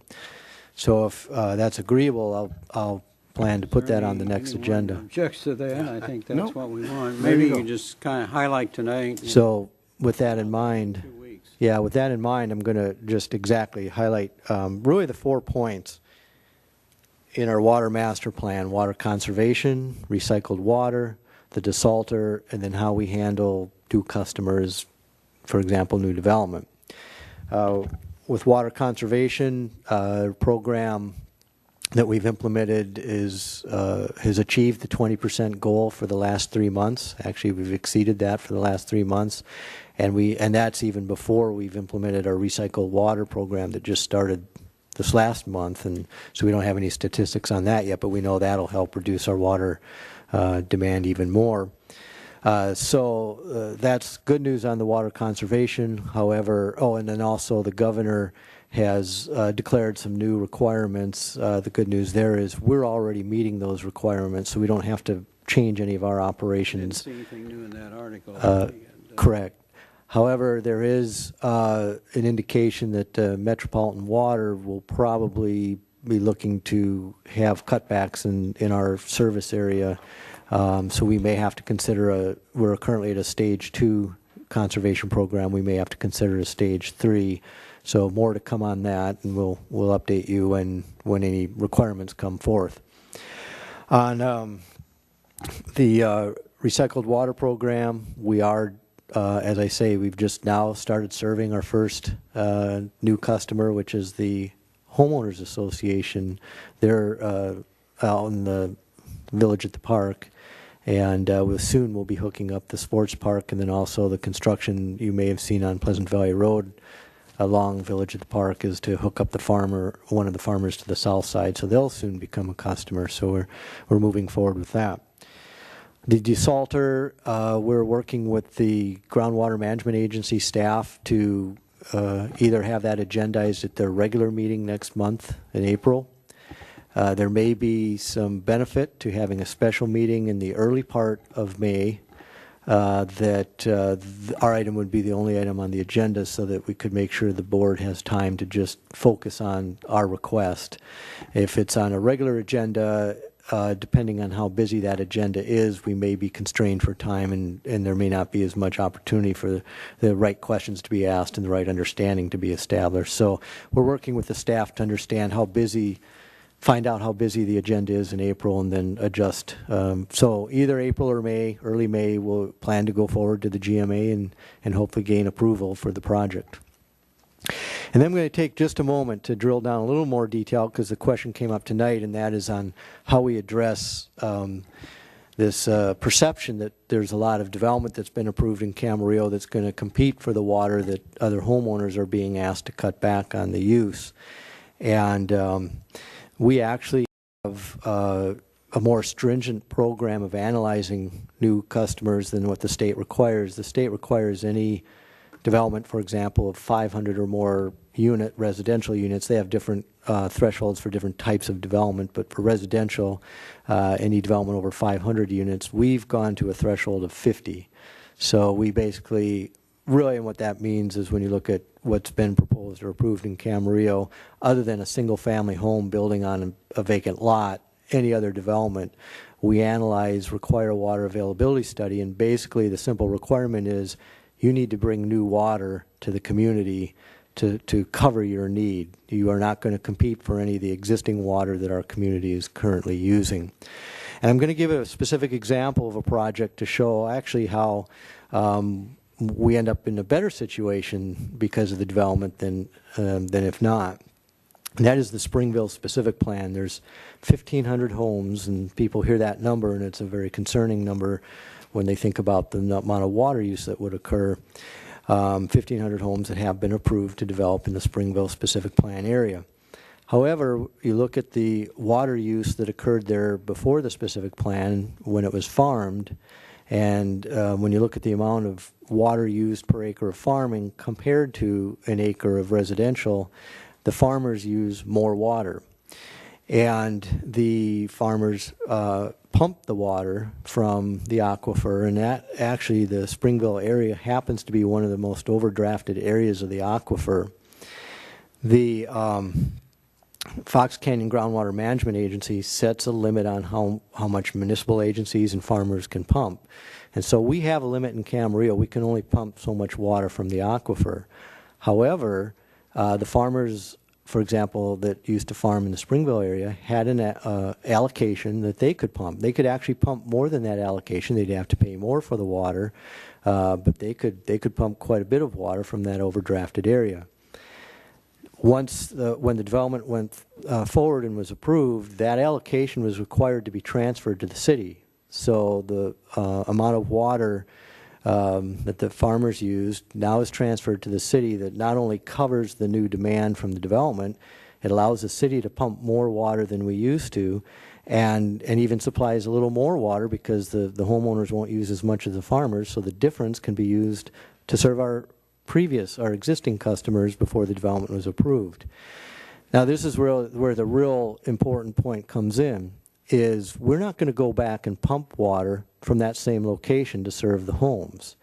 That's the worst area to pump because it's overdrafted. We're going to go to another area of the city, the north end where we're proposing the desalter, and we're going to pump water that's nobody else can use. It's too salty. Nobody has the ability to use it because of the quality unless it's treated. We're proposing to put in a treatment plant, pump the water from there, treat it, and use it. So we're in essence creating a new water source. So we've accomplished two things. We can now pump water, create a new water source for not only the new customers but for the existing community. But we've stopped pumping from in the overdrafted area of the aquifer where the farmers were pumping. So in the end, we end up not only not impacting the existing customers, we actually benefit the whole community by not pumping as much from the overdrafted area of the aquifer. So those are the kind of analyses we go through in determining whether a land development can be approved or not from a water perspective. And if they can't identify their own water source, they don't get approved. The staff won't recommend it, and you haven't approved a project that would create that impact. So that is a little more detail, and I can go through that again with some illustrations that I think will help with the PowerPoint presentation in 2 weeks. But I thought I'd answer that in a little more detail since that seems to be the primary or the most common question that we're getting from the community. I don't think any of us realizes how much water agriculture uses, particularly for some of the crops that are very popular around here, such as strawberries and some of the row crops. So, yeah, I think it would be good to have a complete, full presentation, and we'll go back over some of the stuff that we've talked about, but what's happened since then and everything else. Okay. Is there anything else? No. So 2 weeks from now, we're going to have a meeting on that geotech report. Yes. And you'll be looking into the issues that these gentlemen raised. Yep. And anything else to come before this council? No, we stand adjourned.